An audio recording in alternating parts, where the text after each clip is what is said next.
ஏற்காமல் தன்னை அவமதித்ததுனால பிரம்மதேவர் ரொம்ப கோவப்பட்டார். அதனால் கட்டுப்படுத்த முடியாமல் புருவத்தை நெரிச்சுட்டாராம். அந்த புருவ நெரிச்சல் உடனே அந்த புருவ நெரிச்சலிருந்து ஒரு கருஞ்சிவப்பு நிறமுள்ள ஒரு குமாரன் தோன்றினார். கருஞ்சிறப்பு நிறமுள்ள ஒரு குமாரன் தோன்றினார் அந்த நெற்றியிலிருந்து.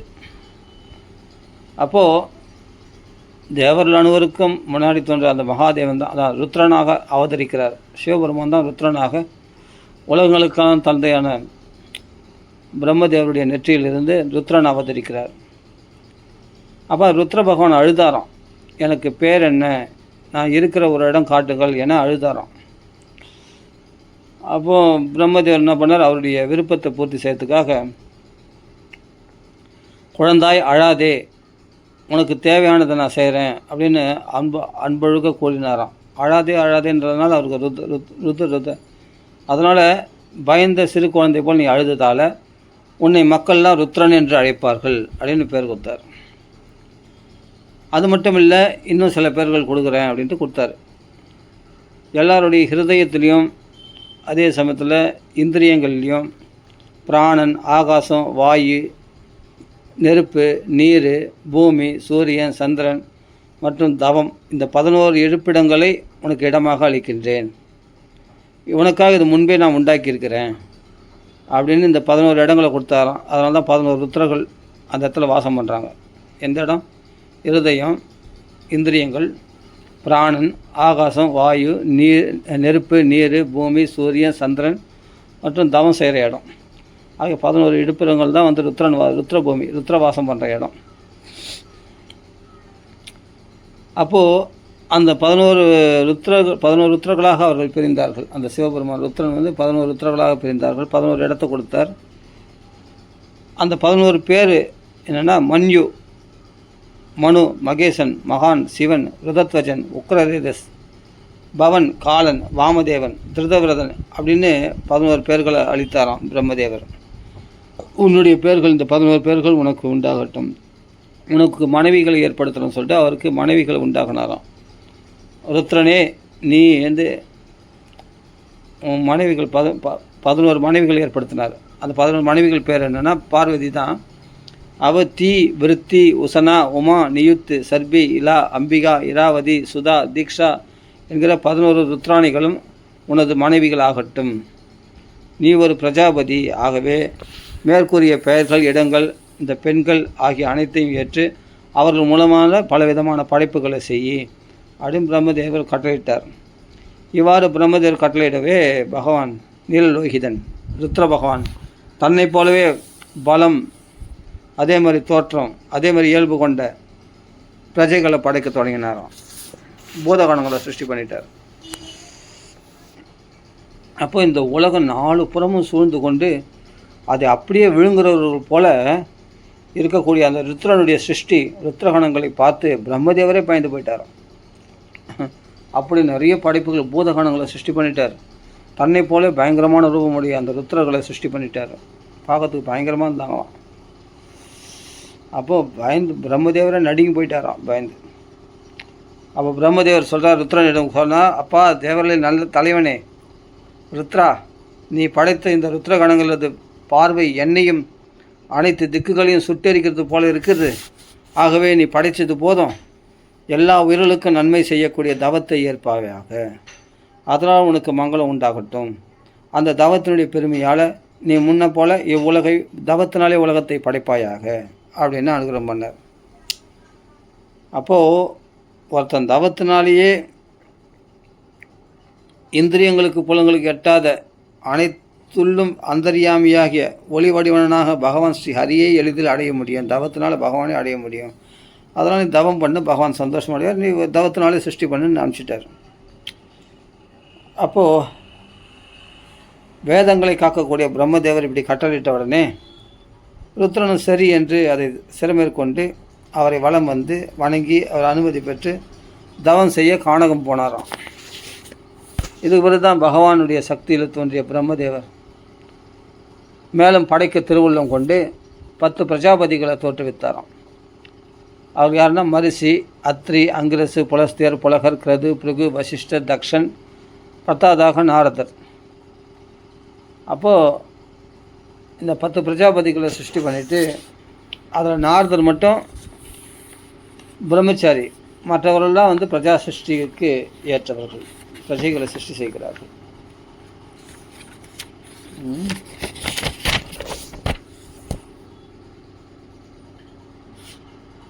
அந்த 10 பிரஜாபதிகளை படைத்த பிறகு சுவாயம்பு மனு சதுரூபை என்ற ஒரு தம்பதிகளை படைத்தாராம். அந்த தம்பதிகளை படைத்த உடனே மனு பிரஜாபதி சதுரூபையை பார்த்து சொல்கிறார், உன் மனைவியான இந்த சதுரூபையின் மூலம் உனக்கு ஒத்த குழந்தைகளை தோற்றுவித்து தர்மம் தவறாமல் இந்த பூமியை பரிபாலனை செய். அப்போ பகவான் வந்து நீ இந்த பூமியை பரிபாலனை செய்துட்டு பகவானுக்கு யாகங்கள்லாம் நடத்தினு வா, பகவானை யாகங்களால் பகவானுக்கு பூஜை பண்ணு அப்படின்னு சொல்கிறார். அப்படி நீ படைத்த மக்களை காத்து நிற்பது தான் நீ எனக்கு செய்யக்கூடிய உயர்ந்த பணிவிடை, அப்பாவுக்கு செய்யக்கூடிய உயர்ந்த பணிவிடை. அவ்வாறு அவர்களை நீ காப்பாற்றுவதால் பகவான் ரிஷிகேஷன் உன்னிடத்தில் மகிழ்ச்சி கொள்வார் அப்படின்னு சொல்கிறார். சரி, அப்போது சரிப்பா, நான் வந்து உலகத்தை படைக்கிறேன், பிரஜைகளை படைக்கிறேன், ஆனால் அவர்களை வச்சு ஆள்றதுக்கான இடம் இல்லையே, அதுக்கு தான் பூமி இருக்கே. எங்கே இருக்குது பூமி? பூமி தான் காணுமே. அனைத்து ஜீவராசிகளுக்கும் தங்குமிடமான பூமி பிரளய நீரில் மூழ்கிவிட்டதே. அந்த பூமி பிராட்டியை நீரிலிருந்து மேலே கொண்டு வர முயற்சி செய்ய வேண்டுமே அப்படின்னு மனு பிரஜாபதி சொன்னார். ஆஹா, உடனே பிரம்மதேவர் கவலையில் ஆழ்ந்துட்டார். இப்போ தான் எனக்கு படைக்கும் தொழிலில் இப்போ தான் ஆரம்பிச்சிருக்கேன். இந்த நேரத்தில் பூமி பிரளய நீரில் மூழ்கி இருக்கிறதே, ரசாதலத்தை அடைந்து விட்டதே, நான் இப்போ என்ன செய்கிறது அப்படின்னு பகவானுடைய இதயத்திலிருந்து நான் படைக்கப்பட்டேன், அந்த இறைவனே எனக்கு ஒரு வழியை காட்டணும் அப்படின்ட்டு பிரார்த்தனை பண்ணுறார். இப்படி பிரம்மதேவர் சிந்தனையில் ஆழ்ந்தபோது அவருடைய மூக்கு துவாரத்திலிருந்து கட்டவிரல் பிரமாணத்தில் ஒரு வெள்ளை வராகமூர்த்தி, ஸ்வேத வராகமூர்த்தின்னு சொல்லுவோம் இல்லையா, அதான் வெள்ளை வராக கன்றானது தோன்றிற்று. அந்த பிரம்மதேவர் பார்த்து நிற்கும்போதே அது டக்குன்னு ஆகாசத்தில் ஒரு யோஜனை அளவாக வளர்ந்தது. அது காண ரொம்ப ஆச்சரியமாக இருந்தது. அப்போ அங்கே இருக்கக்கூடிய மரிச்சி முதலிய பிரஜாபதிகள்லாம் சிருஷ்டி பண்ணல, அவரெல்லாம் பார்த்து சனகாதி முனிவர்கள்லாம் இருக்காங்க இல்லையா, மனு பிரஜாபதி எல்லாமே இருக்கிறாங்களே, இவரெல்லாம் பார்த்து கொண்டு இருக்க பிரம்மதேவர் அந்த வராகத்தின் பெரிய திடீர்னு பார்த்தா 1 யோஜனை தொலைவு, அப்படின்னா 8 மைல் தொலைவு பெருசாக வந்துடுச்சு. வராகத்து பெரிய திருவுருவத்தை கண்டு பலவாறு சிந்திச்சாராம். எல்லாமே அந்த மரிச்சாதி மகரிஷிகள், சனகாதி முனிவர்கள், மனு பிரஜாபதி போன்ற எல்லாருமே அங்கே சிந்திச்சாங்களாம். என்ன இது என்ன உருவம், இது என்ன பன்றி வடிவத்தில் காணப்படுகிறது, வெள்ளைப்பன்றி வடிவத்தில் காணப்படுகிறது. அப்போ இது உடனே பார்த்து கொண்டு இருக்கும்போதே பெருசாக வளர்ந்துடுச்சு அந்த வராகமூர்த்தி. முதலில் கட்டவிரல் அளவு தான் காணப்பட்டார் பகவான் வராகமூர்த்தி. இப்போது ஒரு பெரிய பாறை அளவாக காண்கிறதே. ஒருவேளை முன்பு நம் கண்முன் தோன்றிய திருவுருவை மறைத்து நம்மை மோகமடைய செய்ய புதியதொரு திருமேனி தாங்கி வந்த யக்ஞ புருஷனான பகவான், சாக்ஷாத் பகவான் நாராயணனாக இருக்குமோ அப்படின்னு நினச்சாங்களாம். என் மனசு ரொம்ப குழம்புகிறதே அப்படின்னு பிரம்மதேவர் குழம்பினாராம். ஒருவேளை நம்மளை மனசு குழப்பத்துக்காக தான் பகவான் இந்த வராக அவதாரம் எடுத்திருக்காரா அப்படின்ட்டு குழம்புறாராம் யார்? பிரம்மதேவர். அப்போ பிரம்மதேவரும் அவருடைய புத்திரர்களும் இப்படி சிந்தனை செய்து கொண்டிருக்கும் போது யக்ஞவரான பகவான் ஒரு மலையளவாக பெருகி நின்று கர்ஜனை புரிந்தாராம். பெருசாக மலை மாதிரி வளர்ந்துட்டு கர்ஜிக்கிறார். அப்போது சர்வசக்திமானான பகவான் திக்கெட்டும் எதிரொலிக்க கர்ஜனை செய்ததை பார்த்து பிரம்மதேவர் மற்ற பிராமணர்களும் ரொம்ப சந்தோஷம் அடைந்தார்கள். பரவாயில்ல, பகவான் வந்துட்டான் அப்படின்ட்டு. அப்போது ஜனலோகம், தபோலோகம், சத்தியலோகத்தில் வசிக்கக்கூடிய அந்த மகாமுனிவர்கள் தங்களது துயரத்தை நீக்குவதற்காக மாயாமயனான வராகமூர்த்தியினுடைய கர் என்ற கர்ஜனையை கேட்டு ரொம்ப சந்தோஷம் அடைந்து மிக மிக தூய்மையான 3 வேதங்களினால் மந்திரங்களால் பகவானை ஸ்தோத்திரம் பண்ணாங்களாம். அப்போது வேதங்களால் புகழ்ந்து பாடக்கூடிய திருமேனி கொண்ட பகவான் தனது கல்யாண குணங்களை சாதுக்களான அந்த முனிவர்கள் துதிப்பதை கேட்டு ரொம்ப சந்தோஷம் அடைந்து திரும்பவும் ஒரு கர்ஜனை பண்ணி தேவர்களுக்கு நலம் புரிய எண்ணி ஒரு மத யானை நீரில் இறங்கி விளையாடுறது போல் அந்த பிரளய நீரில் பகவான் குதிச்சாராம். அப்போ பூமியை மேலே தூக்க புகும் வராகமூர்த்தியான அந்த பகவான் தன் வாளை உயர தூக்கி ஆகாயத்தில் சுழற்றி கொண்டு பிடரி மயிர்களை உதறிக்கொண்டு தன் குழம்புகளாலேயே மேகக்கூட்டங்களை சிதறடிச்சாராம். அவரது திருமேனி மிகவும் கடினமாக இருந்ததாம். அவருடைய தோளில் ரோமங்கள்லாம் கூர்மையான நெட்டுக்குத்தாக நின்றிருந்ததாம். அப்படி நெட்டுக்குத்தாக நின்றதாம் அந்த தோளில் உள்ள ரோமங்கள்லாம்.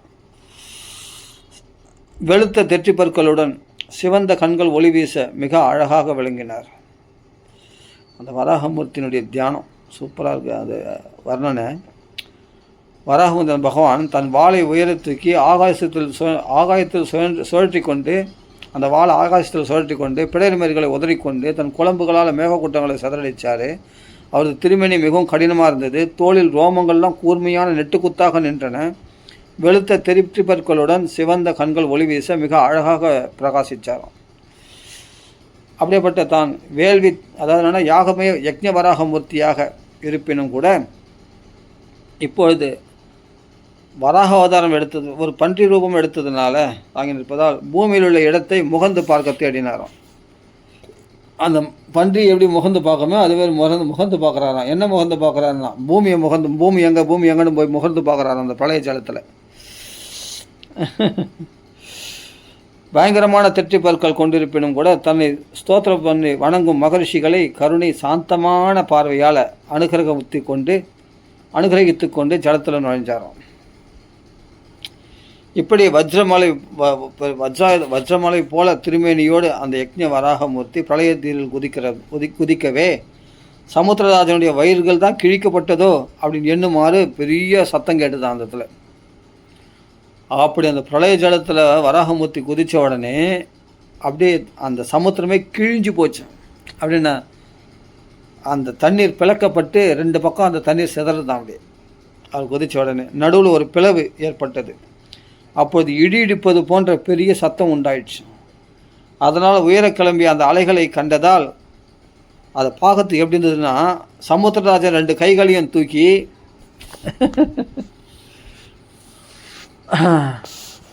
என்னை காப்பாற்று நாராயணா, என்னை காப்பாற்றுன்னு அப்படியே அலறது போல காணப்பட்டதான் அது. அந்த 2 கைகளை தூக்கி சமுத்திரராஜன். அப்போது யக்ஞவராகராகிய பகவான் கத்தி போல கூர்மையான தன் குழம்புகளால் அந்த ஜலத்தை பிளந்து கொண்டு நீரின் அடிவரை சென்றாராம். அங்கு 3 சவணங்களை வேள்வியாக உடைய பகவான் முகுந்தன் பிரளய காலத்தில் தன் உதரத்தில் அடுக்கி வைத்து கொண்டிருக்கும் அனைத்து ஜீவராசிகளின் வாசஸ்தலமான அந்த பூமியை பார்த்தாராம். எல்லா ஜீவராசிகளும் வாசஸ்தலமாக கூட அந்த பூமாதேவியை பார்த்த உடனே பகவான் அந்த நீரில் மூழ்கியிருந்த அந்த பூமியை தன் தெற்றிப்பற்களால் தூக்கி கொண்டு ரசார்தலத்திலிருந்து வெளியே வந்தார். அதை பார்க்கறதுக்கு ரொம்ப அழகாக இருந்ததுதான். பார்க்கறதுக்கு பூமாதேவியை அந்த தெற்றிப்பற்களை தூக்கின்னு வர வராகமூர்த்தியை பார்த்தா ரொம்ப அழகாக இருந்ததுதான். அவ்வாறு ஜலத்திலிருந்து வெளியேறும்போது மிக பராக்கிரமம் பொருந்திய இரண்யாக்ஷன் என்னும் அசுரன் கையில் கதையோடு அவரை வழிமறித்தானாம்.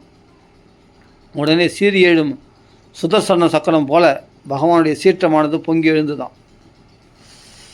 சிங்கம் யானையை கொள்வது போல் பகவான் அவனை விளையாட்டாகவே அந்த பிரளய ஜலத்தில் வதம் பண்ணி அந்த அசுரனுடைய ரத்தம் பகவானுடைய கன்னங்களிலும் உதடுகளிலும் சேறு போல படிஞ்சிருந்துதான். அது ஒரு யானையை செம்மண் பூமியில் விளையாடுறது போல் இருந்துதான். செம்மண் பூமியில் விளையாடினா யானை உடம்புலாம் எப்படியே செம்மண் பதிஞ்சிருக்குமோ அது மாதிரி ரத்த சேற்றால் பூசப்பட்ட வராகமூர்த்தி காணப்பட்டாராம் அந்த இரண்யாக்ஷனை வதம் பண்ணிட்டு. இது யார் சொல்கிறது இந்த கதையை? மைத்ரேயர் விதுரருக்கு சொல்கிறார். அதான் சொல்கிறார், அப்பா விதுரா, பகவான் பூமியை தன் வெளுத்த தெற்றிப்பற்களின் நுனியில் தாங்கி நீரின் உள்ளிலிருந்து வெளியே வருவது ஒரு யானை பார்த்தா தன் தந்தங்களில் தாமரை மலரை தாங்கி வருவது போல காணப்பட்டதாம். தமால மரம் எப்படி இருக்குன்னா கண்ணங்கரையில் இருக்கும் இல்லையா? தமால மரத்தின் இலை போன்ற நீல நிறமுடைய பகவான் வராகமூர்த்தியை கண்ட பிரம்மதேவர் மரிச்சி முதலியவர்கள் 2 கரங்களை கூப்பி வேத மந்திரங்களால் அவரை ஸ்தோத்திரம் பண்ணுறாங்க. அதாவது பகவான் உடம்புல என்னென்னலாம் இருந்ததுன்னா பகவானுக்கு தான் ஜெயம் போடணும்னு சொல்கிறோம் இல்லையா, வெற்றி உண்டாகட்டும் வெற்றி உண்டாகட்டும்னு பகவானுக்கு ஜெயம் போடுறாங்களாம். அப்போது யக்ஞஸ்வரூபனாகிய பகவான் அந்த ஒழுக்கமில்லாத துஷ்டர்களுக்கு பார்க்க இயலாத ரூபம், அது வராக அவதாரம் பகவானுடைய ரூபம். அவருடைய பகவானுடைய தோளில் வந்து காயத்ரி முதல் சந்தஸுகள் இருந்ததாம். அவருடைய ரோமங்களில் வந்து குசம் என்ற தர்ப்பங்கள் இருந்ததாம். அவருடைய கண்ணில் பார்த்தா கண்ணீர் இருக்கு இல்லையா, அந்த கண்ணீர் நெய், அதுதான் நெய்யாம். யாகத்தில் சொரியக்கூடிய நெய் தான் கண்ணீராக இருந்ததாம். 4 திருக்கால்களிலும் ஹோதா அத்வர்ய உத்காதா பிரம்மா என்ற 4 ரித்துக்குகளின் கர்மங்களும் காணப்பட்டதாம். அப்போது நெய்யை எடுத்து ஆகுதி செய்யக்கூடிய சுக்கு என்கிற மரக்கரண்டி அவருடைய உதடுகளாம். நெய்யை சுக்கில் எடுத்து விட்டு உள்ள உபயோகமாகும் ஸ்ருவம் என்கிற சிறிய மரக்கரண்டி வந்து அவருடைய மூக்கம். அதாவது வேள்வியில் ஆகுதி செய்ய அன்னத்தை சோற்றை எடுத்து வைக்கக்கூடிய பாத்திரம் இடை என்ற பாத்திரம் வந்து அவருடைய வயிறாக இருந்ததுதான், இடா என்ற பாத்திரம். சோமபானம் செய்யக்கூடிய சமச பாத்திரம் பகவானுடைய காது தொலைகளாக இருந்ததுதான். பிரம்மதேவருக்கு அளிக்க வேண்டிய சாதத்தை எடுத்து வைக்கக்கூடிய பிராசுத்திரம் என்று சொல்லக்கூடிய பாத்திரம் அவருடைய வாயாக இருந்ததுதான். பெரிய பாத்திரம் வந்து சோமரசத்தை சமஸ் என்ற பாத்திரத்தில் எடுத்து விடும் கிரகங்கள் என்னும் கரண்டிகள் வந்து பகவானுடைய தொண்டையாக இருந்ததுதான். பகவான் அக்னிஹோத்திரன்றது எப்படின்னா, அக்னிஹோத்திரம் வந்து தங்களோட பகவானை அசைப்பாடக்கூடிய பக்ஷண உணவாக இருந்ததுதான். இப்படிலாம் அந்த யக்ஞத்தில் செய்யக்கூடிய சடங்குகள்லாம் வந்து பகவானுடைய ரூபத்தில் காணப்பட்டது. அது யக்ஞ வராக மூர்த்தியாக பகவான் காட்சியளித்தார் என்று சொல்லப்படுகிறது. இப்படி தேவரெல்லாம் ஸ்தோத்திரம் பண்ணுறாங்க. அப்போது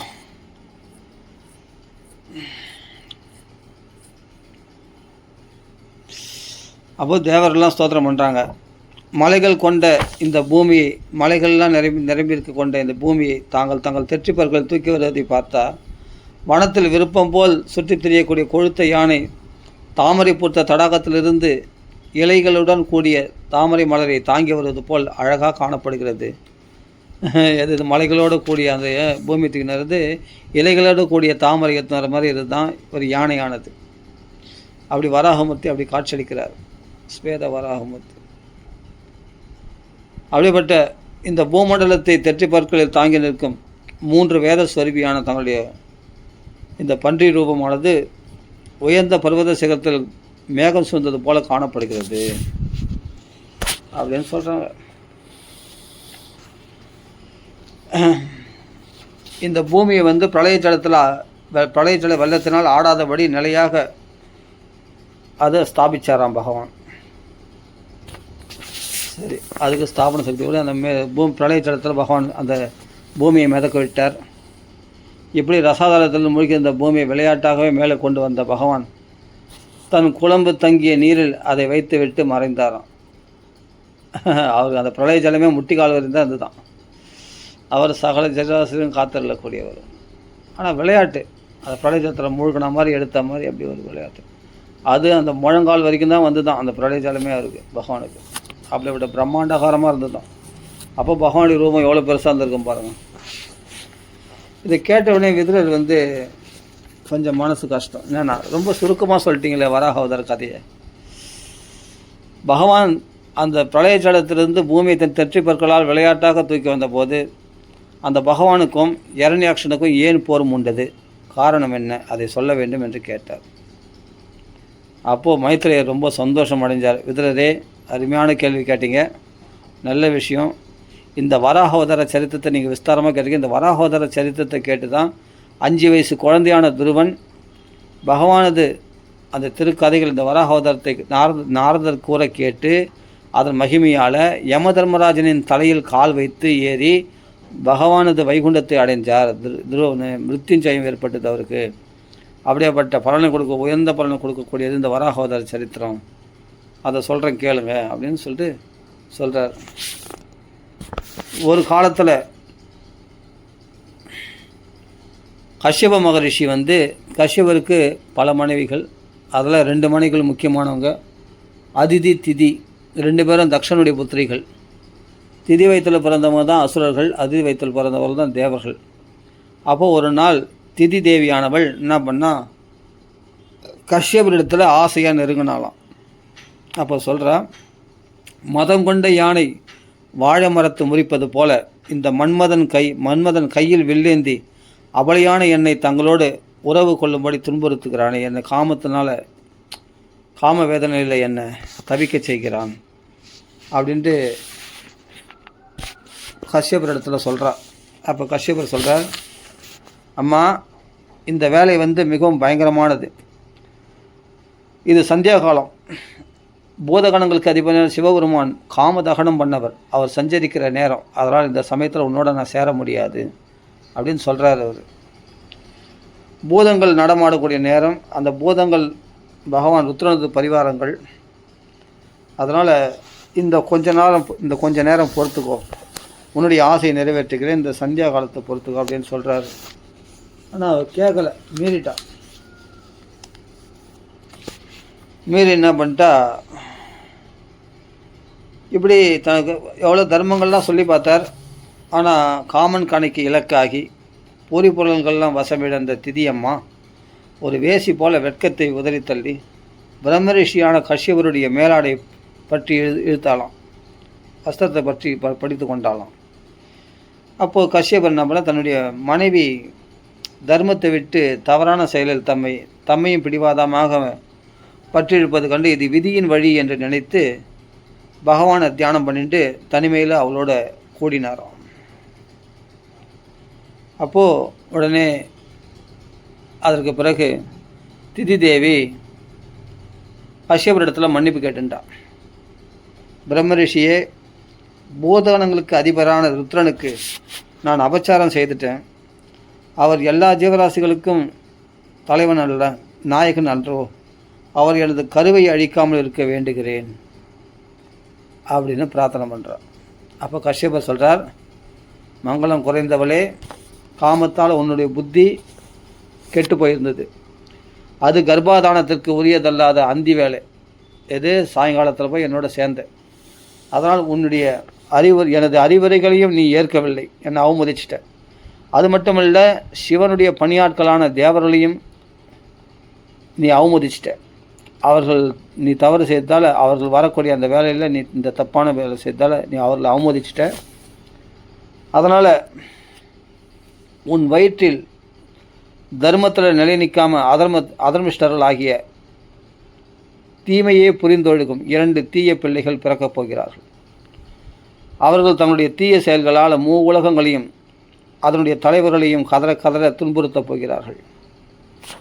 அவர்கள் குற்றம் புரியாத கருணைக்கிடமான ஏழைகள் மற்றும் பிராணிகளை கொள்வார்கள். பெண்களிடம் தவறாக நடந்து கொள்வார்கள். அதே சமயத்தில் மகான்களுடைய சினத்திற்கு ஆளாவார்கள். சான்றோருடைய சினத்திற்கு ஆளாவார்கள். அது சமயம் அனைத்து உலகங்களையும் காத்தருளும் ஜெகநாயகரான பகவான் கோபம் கொண்டு இங்கு அவதரித்து இந்திரன் மலைகளை தன் வஜ்ராயுதத்தினால் தகத்தெறிவது போல உன் புத்திரர்களை பகவானே கொல்ல போகிறாரு அப்படின்னு சொன்னார் கஷ்யபர் திதி அம்மாவத்தில். அப்போ திதி ரொம்ப சந்தோஷம் அடைந்தாலாம். பிரபுவே, இதைத்தான் நானும் வேண்டுகிறேன். என் பிள்ளைகளின் வதம் சுதர்சன சக்கரம் ஏந்தும் பகவான் நாராயணனது திருக்கரத்தாலேயே நிகழ வேண்டும். ஆஹா, ஆனால் தயவுசெய்து கோபம் கொண்ட அந்தரனலால் சபிக்கப்பட்டு அவர்களுக்கு மரணம் நிகழக்கூடாது. ஏன்னா பிராமணர் இல்லையா கஷ்யபர், உங்களுடைய கோபத்தினால் அவர்கள் சாபம் ஏற்படக்கூடாது. ஆனால் பிராமணருடைய கோபம் ரொம்ப பொல்லாது. ஆனால் பகவான் கையால் மரணம்னா அவங்களுக்கு மோட்சம் கிடைக்குமே, ரொம்ப சந்தோஷம்னு பகவான் கையால் கொல்லப்பட போகிறார்களா தன் பிள்ளைகள் என்று கேள்விப்பட்டு ரொம்ப சந்தோஷம் அடைஞ்சா திதி தேவி. அப்போ சொல்கிறா கஷ்யப முனிவர், பரவாயில்லையே, நீ பகவானிடத்தில் இவ்வளோ ஆதரவு காட்டுறியே, அதே சமயத்தில் என் மேலேயே நீ ஆதரவு காட்டுற. என்னுடைய சாபத்தினால் அவர்கள் சபிக்கப்படக்கூடாதுன்னு நினைக்கிறேன். அப்படி ருத்ர பகவானத்தில் நீ மன்னிப்பு கேட்டுட்டேன். அதனால் கவலைப்படாத, உனக்கு ஒரு வரம் நான் தரேன். என்ன வரம்னா, தேவி, நீ செய்த செயலுக்கு வருந்தி பச்சாதாபப்படுவதாலும் அதனால் உடனே நல்லது கெட்டது பற்றி ஆராய்ந்து சிந்தித்ததாலும் பகவான் மகாவிஷ்ணுவிடம் உள்ள மரியாதையாலும் பரமசிவன் மற்றும் என்னிடம் உள்ள ஆதரவாலும் உன் பிள்ளைகளுக்கு பிறக்கும் பிள்ளைகளில் ஒருவன் சாதுக்களுக்கு மிகவும் அன்பனாக இருப்பான். அவனுடைய தூய்மையான மங்காத புகழை பகவானுடைய புகழுக்கு சமமாக அனைவரும் போற்றுவார்கள். புரியுதா? அந்த பிள்ளை அவனுடைய பேரனானவன் மகாபாகவதனாக இருப்பான். மகாபாகவதன் உயர்ந்த பகவத் பக்தனாக இருப்பான். பரந்த மனமுடிவன் மகாத்மாவாக இருப்பான். மிக்க புகழுடையவன் மகானுபாவனாக இருப்பான். அதேபோல் சாதுக்களால் கொண்டாடக்கூடிய நல்ல குணம் உடையவனாக இருப்பான். தன் இதயத்தில் பகவானை நன்கு இருத்தி தீவிரமான பக்தி பாவனையினால் தூயவனாகி இந்த உடலே நான் என்ற எண்ணத்தை உதறிவிடுவான். அப்படியேப்பட்ட பேரன் உனக்கு பிறக்கப் போகிறான் என்று சொன்னார் காஷ்யப மகரிஷி. திதி தேவி ரொம்ப சந்தோஷம் அடைந்தார். தன் பிள்ளைகளுக்கும் பார்த்தா பகவான் கையால் மாறணும், தன் பேரன் பார்த்தா பரம் பாகவதனாக இருக்க போகிறான். இதை விட சந்தோஷம் வேறு என்ன இருக்க முடியும்? அப்போ தன் பேரன் சிறந்த பாகவதனாக இருக்கப் போகிறான் என்பதை செவியுற்ற திதி தேவி ரொம்ப மகிழ்ச்சி கொண்டாள். பகவான் ஸ்ரீ ஹரியின் கரங்களாலேயே தன் பிள்ளைகளுக்கு வதம் ஏற்படுவதை கேட்டு மேலும் மனநிறைவு கொண்டாளாம்.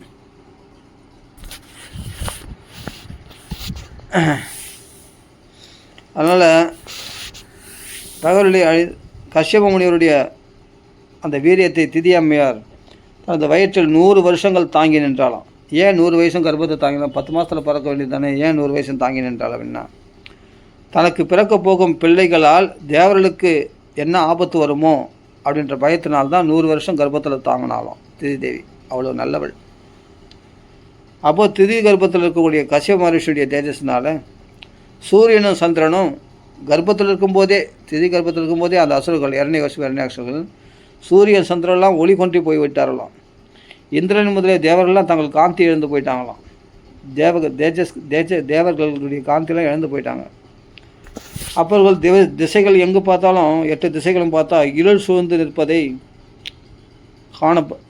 நிற்பதை கண்ட தேவர்கள்லாம் பிரம்மதேவத்தில் போய் முறையிட்டார்கள். அப்போ பிரம்மதேவர் விஷயத்தை சொல்கிறார். ஏன் இந்த இருள் சூழ்ந்து இருக்குது, என்ன திதி கர்ப்பத்தில் எதனால் திடீர்னு இந்த இருளெலாம் சூழ்ந்தது, என்ன காரணம்னா திதி வயிற்றில் வரக்கூடிய கர்ப்பத்தினால்தான் இந்த இருள் சூழ்ந்தது. அப்படின்னா அந்த திதி வயிற்றில் இருக்க கர்ப்பம் அவ்வளோ ரொம்ப சக்தி வாய்ந்ததுன்னு கேட்டால், அப்போ பிரம்மதேவர் சொல்கிறார், அதுக்கு ஒரு கதை இருக்குப்பா, அது சொல்கிறேன் கேளுன்னு சொல்கிறார். தேவர்களே, உங்களுக்கு முன்னாடி தோன்றின என் மானசபுத்திரர்களான சனகாதிகள் 4 உலகப்பற்றையெல்லாம் திறந்து ஆகாச வெளியில் சுற்றி வந்தார்கள். ஒரு சமயம் அவர்கள் சுத்த சத்துவஸ்வரூபியான பகவான் நாராயணனை வணங்க எண்ணி எல்லா உலகங்களுக்கும் மேலாக விளங்கக்கூடிய வைகுண்டத்துக்கு சென்றார்களாம். அப்போ அந்த வைகுண்டத்துக்கு போன போது அங்கே பல அதிசயங்களை கண்டார்கள்.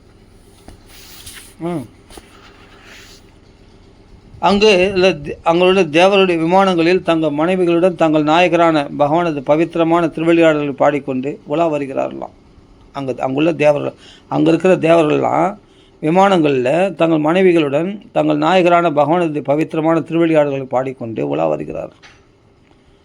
அந்த பகவானுடைய லீலைகள்லாம் பற்றிய கானம் அனைத்து ஜீவராசிகளுடைய பாவ மூட்டைகளையும் சுட்டெரிக்க வல்லது. அதே சமயத்தில் அங்கு நடுநடுவே உள்ள தடாகங்களில் பூத்திருக்கக்கூடிய தேனொழுகும் அந்த மாதவி பூக்களின் நறுமணம் காற்றில் கலந்து அவர்கள் பக்கம் வீசுமா. அந்த நறுமணம் தெய்வீகமானது தான் எனினும் அதனால் இறைவனை பாடி புகழும் கானத்திற்கு தடையாக தோன்றுவதால் அந்த வாசனையை முகர மாட்டாங்களாம். அந்த வாசனையில் மயங்கிட்டால் பகவானுடைய புகழை பாட முடியாது என்றால். அங்கே இருக்கக்கூடிய வண்டுகள், அந்த வைகுண்டத்தில் போல வர்ணனைகள் இப்படி அருமையாக வர்ணிக்கிறார். அந்த வைகுண்டத்தில் வண்டுகள்லாம் இருக்கான், அந்த ரீங்காரம் பாடத்தான். அந்த வண்டுகள் பகவானுடைய திருப்புகழை பாடி வருவது போல ரீங்காரம் செய்வது கண்ட புறா, குயில், நீர்க்கோழி, சக்கரவாக பக்ஷி, சாதக பக்ஷி, அன்னம், கிளி, தித்திரி பறவை, மயில் முதலிய பறவைகள்லாம் தங்கள் கலகல என்ற ஒலியை சற்று நேரம் நிறுத்தி அந்த கருவண்டனுடைய அந்த ஹரிகானத்தை இனிய கீதத்தை செவியார பருகி தன்னை மறந்து நின்றனவோ என்று மாற இருக்கிறது. அந்த இடத்துல பார்த்தா மயில்கள், குயில்கள்லாம் கூட தங்கள் சத்தத்தை அடக்கி அந்த கருவண்டு பாடக்கூடிய ஹரிகானத்தை கேட்கிறது தான் அப்படி மௌனமாக. ஏன்னா வைகுண்டத்தில் துவேஷத்துக்கு இடம் கிடையாது. ஒரு சாதாரண அற்ப பிராணி கருவண்டுன்னு நினைக்காம எல்லாமே அங்கே சைதன்யம் உள்ள எல்லாம் பக்தர்கள் தாங்க, எல்லாருமே பாகவதர்கள் தான். அதனால் மயில், குயில், புறா, சக்கரவாக பக்ஷி, அம்சபக்ஷி எல்லாமே அவைகள்லாம் நல்லா தங்களுடைய பெருமையை குறைச்சிட்டு ஹரிகானம் பாடுகின்ற அந்த வண்டுக்கு அவ்வளோ மரியாதை கொடுக்குறது. அப்படின்னா அங்கே பொறாமைக்கு இடம் இல்லைன்னு அர்த்தம். அப்படி இருக்கும்போது சனகாதி முனிவர்கள் எப்படி சபிப்பாங்க, இல்லை ஜெயவிசர்கள் எப்படி தடுப்பாங்க? இது பகவானுடைய லீலைன்னு தெரிஞ்சுக்கணும். அவங்களுக்கு அந்த சுபாவம் இயற்கை கிடையாது, எதிர்ச்சியாக நடந்தது. ஜெயவிசர்கள் அப்படி தடுக்க மாட்டாங்க, சனகாதி முனிவர்களும் கோவப்பட மாட்டாங்க. இவரெல்லாம் ஊர்த்துவர எதிர்சுகளால் கோபத்துக்கு அடிமையானதானே காமத்துக்கு அடிமையானதானே கோவப்படுவாங்க. இவங்க காமத்துலேயே ஜெயிச்சவர்களாச்சே சனகாதி முனிவர்கள், அப்படி எப்படி கோவப்படுவார்கள்னு கேட்டால் இது பகவானுடைய லீலை அப்படின்னு தெரிஞ்சுக்கணும். ஏன்னா வைகுண்டத்தில் பிரவேசமாகிற போகும்போது பார்த்தா அங்கே பொறாமைக்கு இடமில்லை. ஒரு வண்டை கூட புகழ்கின்றது அந்த பறவைகள்லாம். அது பாடுற அதிகானத்தை மரியாதை கொடுத்து கேட்குது. அப்படின்னா தங்களுடைய குயிலெலாம் அழகான குயிலெலாம் அழகான குரலில் பாடக்கூடியது. ஆனால் அவைகள் கூட நான் தான் நல்லா பாடுவேன் அப்படின்ற கர்வம் இல்லாமல் அந்த வினயத்தோட அந்த ஹரிகானத்தை கேட்கின்றதுன்னு சொன்னால் அந்த இடத்துல எப்படி இருக்காங்க பாருங்கள் பாகவதர்கள்லாம். அப்படி இருக்கணும் பாகவதர்கள்லாம். நீ பெரியாளா நான் பெரியாளான்னு இருக்கக்கூடாது அப்படின்றது தான் இந்த இடத்துல பார்க்குறோம் நாம். அப்பிறகு பகவான் இன்னும் கொஞ்சம் தொழில் அப்படி போன உடனே அந்த சனகாதி முனிவர்கள் இதெல்லாம் பார்க்காம அப்படியே போயிட்டே இருக்காங்க. அவர்களுக்கு தேவை பகவத் தர்சனம். ஆனால் வைகுண்டத்தில் இந்த வர்ணனைகள்லாம் இருக்குதுன்றதை வர்ணிக்கிறார். அங்குள்ள பகவான் என்ன பண்ணுறான்னா, எப்போவுமே துளசினா ரொம்ப பிரியம் பகவானுக்கு இல்லையா. துளசி மாலைகளால் தன்னை அலங்கரித்துக் கொள்கிறார் பகவான். அதன் நறுமணத்தையே முகழ்ந்து மகிழ்கிறார் பகவான்.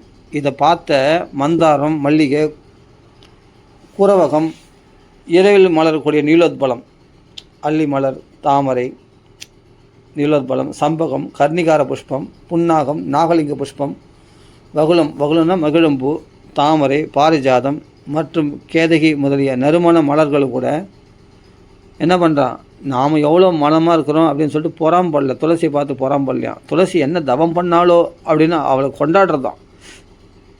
அதான் சொல்ல வைகுண்டத்தில் பொறாமைக்கு இடம் இல்லை, துவேஷத்துக்கு இடம் இல்லை, பொறாமை இருப்பவர்கள் வைகுண்டத்துக்கு போக முடியாது.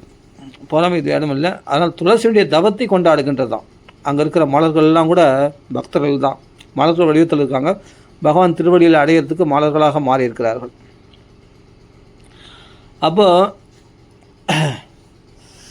அங்கே இருக்கக்கூடிய மலர்களாகிய மந்தாரம், மல்லிகை, குரவகம், நீலோத்பலம், தாமரை, செந்தாமரை, வெண்தாமரை, சம்பகம், கர்ணிகாரம், புன்னாகம், நாகலிங்க புஷ்பம், மகிழம்பு, தாமரை, அதான் வெண்தாமரை, பாரிஜாதம் மற்றும் கேதகின்ற நறுமண மலர்களும் துளசியினுடைய தபத்தை பெரும்பற்றை தங்களிலும் பெருமை அதாவது என்னன்னா நம்மளை விட அதிகமாக தபஸ் பண்ணியிருக்கா போல இருக்க துளசி அப்படின்னு கொண்டாடினாரலாம். அந்த மலர்கள்லாம் கொண்டாடுகின்றதாங்க அந்த இடத்துல. தங்களிலும் பெருமை கொண்டதாக கொண்டாடுகின்றன. வைகுண்டத்தில் அனைத்துமே சைதன்யமுடையவைகள், எல்லாமே பக்தர்கள் தாங்க. அந்த மலர்கள் கூட பக்தர்கள் தான் அப்படின்னு தெரிஞ்சுக்கணும். இப்படிலாம் இருக்கும்பொழுது அந்த இடத்துல இன்னும் சில அதிசயங்கள்லாம் வர்ணிக்கிறாரு. வைகுண்டத்தில் அழகே வடிவு கொண்ட மகாலட்சுமியுடைய திருவருள் பெற்ற தேவர்கள், அந்த மகாலட்சுமி கடாட்சம் படுமான்னு எல்லாம் தேவரெல்லாம் ஏங்குறாங்க இல்லையா, அந்த தேவரெல்லாம் தவம் செய்து ஏங்கி நிற்கின்றார்கள். ஆனால் நிலை கொள்ளாத அந்த திருமகள் பகவானுடைய வைகுண்டத்தில் தனது நிலையாமையை தவிர்த்து, அதாவது சஞ்சல சுபாவம் உடையவள், அந்த சஞ்சலான்னு பேர். அங்கே அசஞ்சலமாக இருக்கலாம் வைகுண்டத்தில். ஏன்னா மகாலட்சுமி அருள் பெற்றவங்களே பணத்தை பணம் ஒரு கையில் இன்றைக்கி 20 ரூபா நோட்டு பார்க்குறோம், 200 ரூபா நோட்டு பார்க்குறோம், நாளைக்கு பார்த்தா அந்த 20 ரூபா நோட்டு நம்ம கையில் இல்லை, வேற ஒரு கைக்கு மாறிடுது. கைக்கு கை மாறும் பணமே. அப்போ லக்ஷ்மி நிலையற்றவள்னு சொல்கிறோம் இல்லையா. ஆனால் வைகுண்டத்தில் நிலையாக இருக்கிறாளாம் பகவான் திருவடியில் மகாலட்சுமி. அதான் சொல்கிறேன், அந்த சஞ்சல சுபாவத்தை விட்டு இருக்கிறாளாம் அந்த இடத்துல. பூமியில் தான் சஞ்சல சுபாவம், ஆனால் பகவான் இடத்துல சஞ்சல சுபாவம் இல்லாமல் இருக்கிறான். அதுதான் பகவானை பிடிச்சி வச்சுருந்தா மகாலட்சுமி நம்மளை விட்டு விலகவே மாட்டா அப்படின்னு அர்த்தம். மகாலட்சுமினா பணம் மட்டும் இல்லை, பக்தி லட்சுமி. கிருஷ்ண பக்தி நம்மளை விட்டு விலகாதுன்னு அர்த்தம்.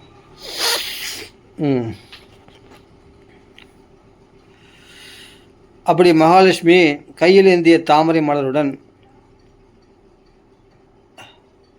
தனது திருவடி தாமரையில் அணியப்பட்ட சலங்கை கலீர் கலீரென ஒலிக்க இங்கும் அங்கும் உலா வரும் வேளையில் அந்த சத்தம் கேட்குதான். ஒரு குடும்ப ஸ்திரீ இல்லையா, ஒரு கிரகிணி தானே மகாலட்சுமி. அந்த வைகுண்டத்துக்கு அவள் நடக்கிற அந்த சப்தம் கேட்குறது தான்.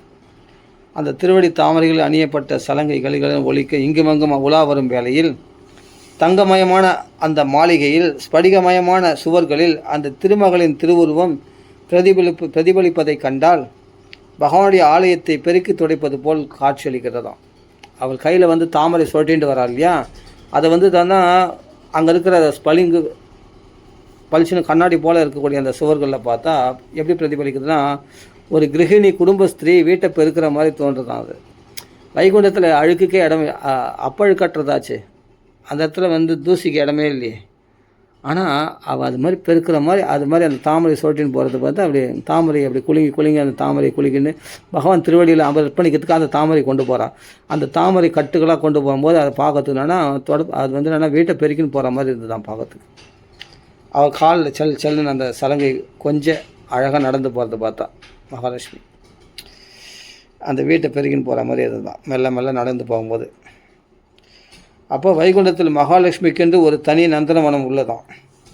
அங்கு பளிங்கு போல தெளிந்த அமுதமயமான நீர் கொண்ட ஒரு குளம் இருக்குது. அதன் படிகள்லாம் எப்படின்னா பவழப்பாறைகளால் ஆனதான். அங்கு தான் திருமகள் மகாலட்சுமி தன் பணிப்பெண்களுடன் தன்னுடைய நாயகரான பகவான் நாராயணனை துளசி ஸ்தலங்கள் கொண்டு அர்ச்சனை புரிவது வழக்கம். பூஜைக்கென்று அந்த குளத்தில் தண்ணீர் எடுக்கையில் அழகான அந்த கர்ண குந்தலங்கள், அதாவது முன்னெற்றி மயிர், தன் நெற்றியில் புரள உயர்ந்த நாசிகையுடன் கூடிய தனது திருமுகம் அந்த தண்ணீரில் பிரதிபலித்ததை கண்டு, ஆஹா, இந்த முகத்தை இறைவன் முத்தமிட்டு மகிழ்ந்ததால் தானே நான் இத்தனை அழகாக இருக்கிறேன், நானே நமக்கு இத்தனை அழகு என்று எண்ணி பெருமகிழ்ச்சி கொள்வாளாம். அவ்வளோ அழகு மகாலட்சுமி. அதாவது பத்தியான பகவானை விட அழகு அப்படின்னு கர்வம் இல்லைன்னு அர்த்தம் அந்த இடத்துல. அப்போ அங்கே சஞ்சல சுபாவமும் இல்லை அவளுக்கு. அதே சமயத்தில் பார்த்தா பகவான் முத்தமிட்டதால் தான் நான் இவ்வளோ அழகு, அவரால் தான் நான் அழகு பெற்றேன் அப்படின்னு நினைக்கக்கூடிய மனப்பான்மை. இந்த வினயம்லாம் எங்கன்னா வைகுண்டத்தில் காழ்ப்புணர்ச்சிக்கு இடமில்லை, பொறாமைக்கு இடமில்லை, கர்வத்துக்கு இடமில்லை, எதுக்குமே இடமில்லை. எல்லாம் வந்து என்னென்னா வினயத்தோடு இருக்கிறாங்க, பிறரை கொண்டாடுகிறார்கள், அதே சமயத்தில் பகவானுடைய புகழை பாடுகிறார்கள். அப்படி இருக்கிறாங்களாம். அந்த இடத்துல ஒரு மனம், அழகான மனம் வீசுனா அந்த மனத்தை கூட முகராமல் மூக்கை பிடிச்சிட்டு என்ன பண்ணுறான், பகவானுடைய கானங்களை பாடுறான், பகவானுடைய புகழையே பெருசாக பாடுறாங்களாம், தங்கள் இந்திரிய சௌக்கியங்களோடு விரும்பாமல். இப்படிலாம் இருக்கிறாங்களாம் அங்கே வைகுண்டவாசிகள்லாம் பார்த்தா. இதெல்லாம் பார்த்துட்டே போகிறாங்க, பார்க்காம போகிறாங்க. யார் 6 வாயில் படிகளை கடந்து போயிட்டாங்க சனகாதி முனிவர்கள். அதுக்கு பிறகு 7வது வாயில் படிகள் கிட்ட நெருங்க போகிறாங்க. அந்த சமயத்தில் என்ன நடக்குது பார்க்கலாம்.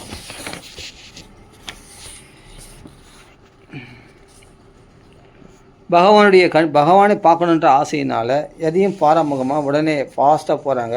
விருப்பத்தால் சேர்ந்த சனகாதிகள் அங்குள்ள அற்புதமான சிறந்த பொருள்களிலும் நாட்டம் கொள்ளாமல் 6 பிரகாரங்களை கடந்து 7வது பிரகாரத்தை